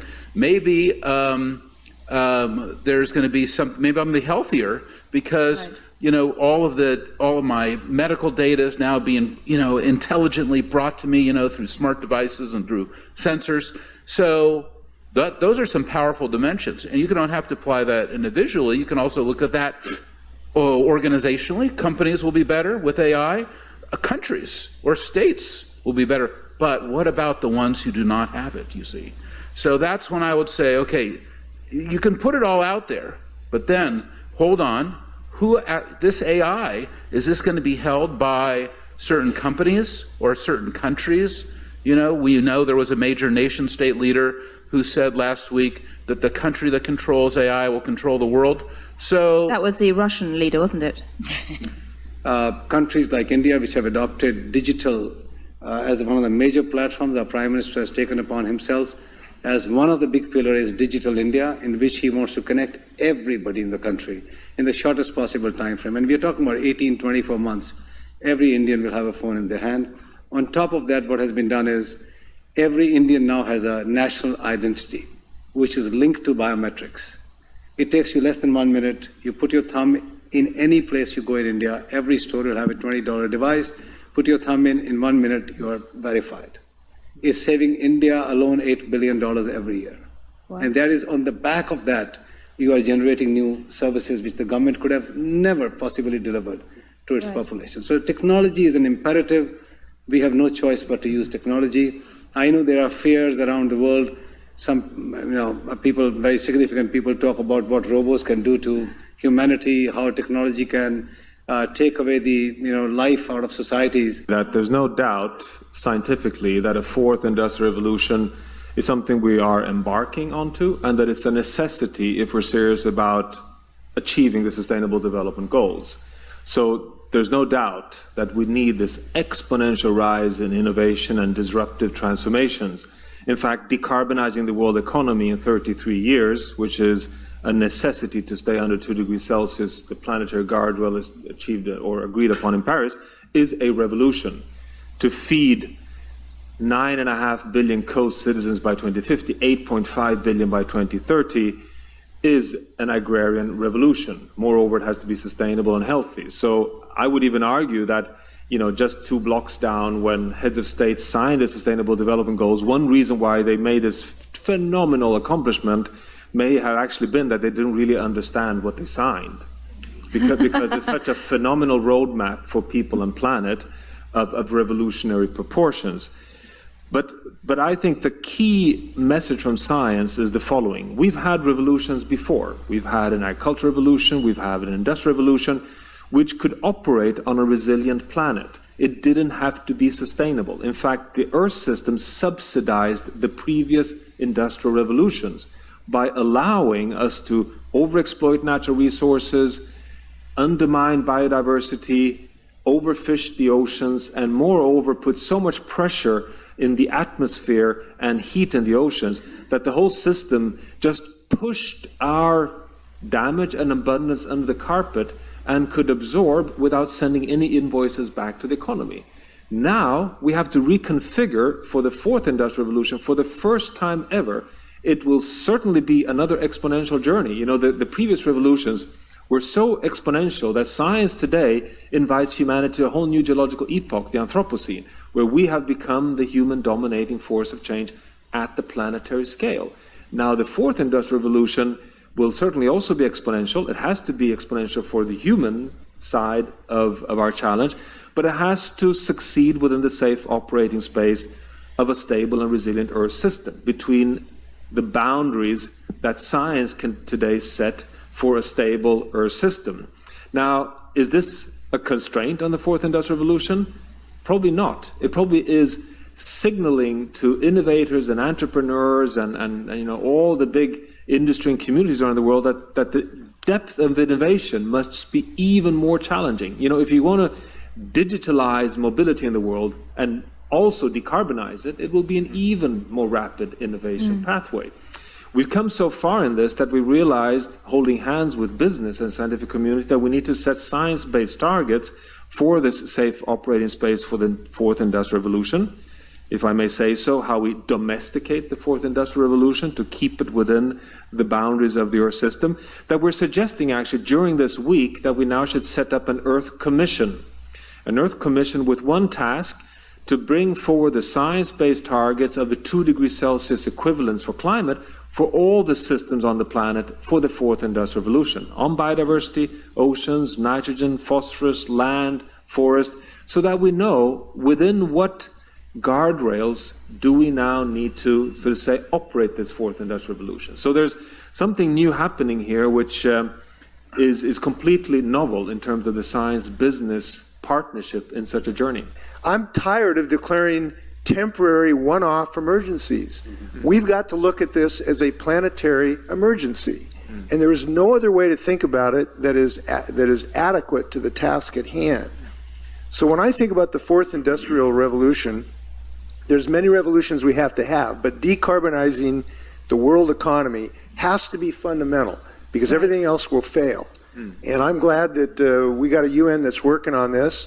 I'm not proud that our president has wanted us to put us in league with Syria on this, and I don't blame Nicaragua. They didn't sign because they wanted a stronger measure than Paris. So I'm going to nominate that. I must first say this is my first time at Davos, and I find it quite a bewildering experience, to be honest. I mean, 1,500 private jets have flown in here to hear Sir David Attenborough speak about, how we're wrecking the planet. And I hear people talk in the language of participation and justice and equality and transparency. But then, I mean, almost no one raises the real issue of tax avoidance, right? And of the rich just not paying their fair share. I mean, it feels like I'm at a firefighters conference and no one's allowed to speak about water. I mean, this is not rocket science. I mean, we can talk for a very long time about all these stupid philanthropy schemes. We can invite Bono once more, but come on, we got to be talking about taxes. Yeah. That's it. Taxes, taxes, taxes. All the rest is in my opinion. Your acknowledgement of India having taken the leap of faith and delivered the global agenda in a very significant way is very much appreciated. I have 3 points to make. The first point is that the legal tender in the years to come is no more going to be dollars or euros or pounds sterling. They're going to be human assets. India has 630 million people in the working age. This is going to move to 830 million in 10 years. This is a global workforce. This is not an Indian force, it's a global workforce which is able, willing, responsible, and to some extent now restless. G8 needs to embrace them tighter. Movement of people, investing in rural India, investing in infrastructure, to give these 600-700 million people a chance to globalize themselves will become extremely important. So I will urge you during your presidency to push for this agenda. So when I'm looking at this, it's a grid infrastructure. Yeah, so basically the way it works is it's just 170 kilometers long, 200 meters wide, 500 meters high.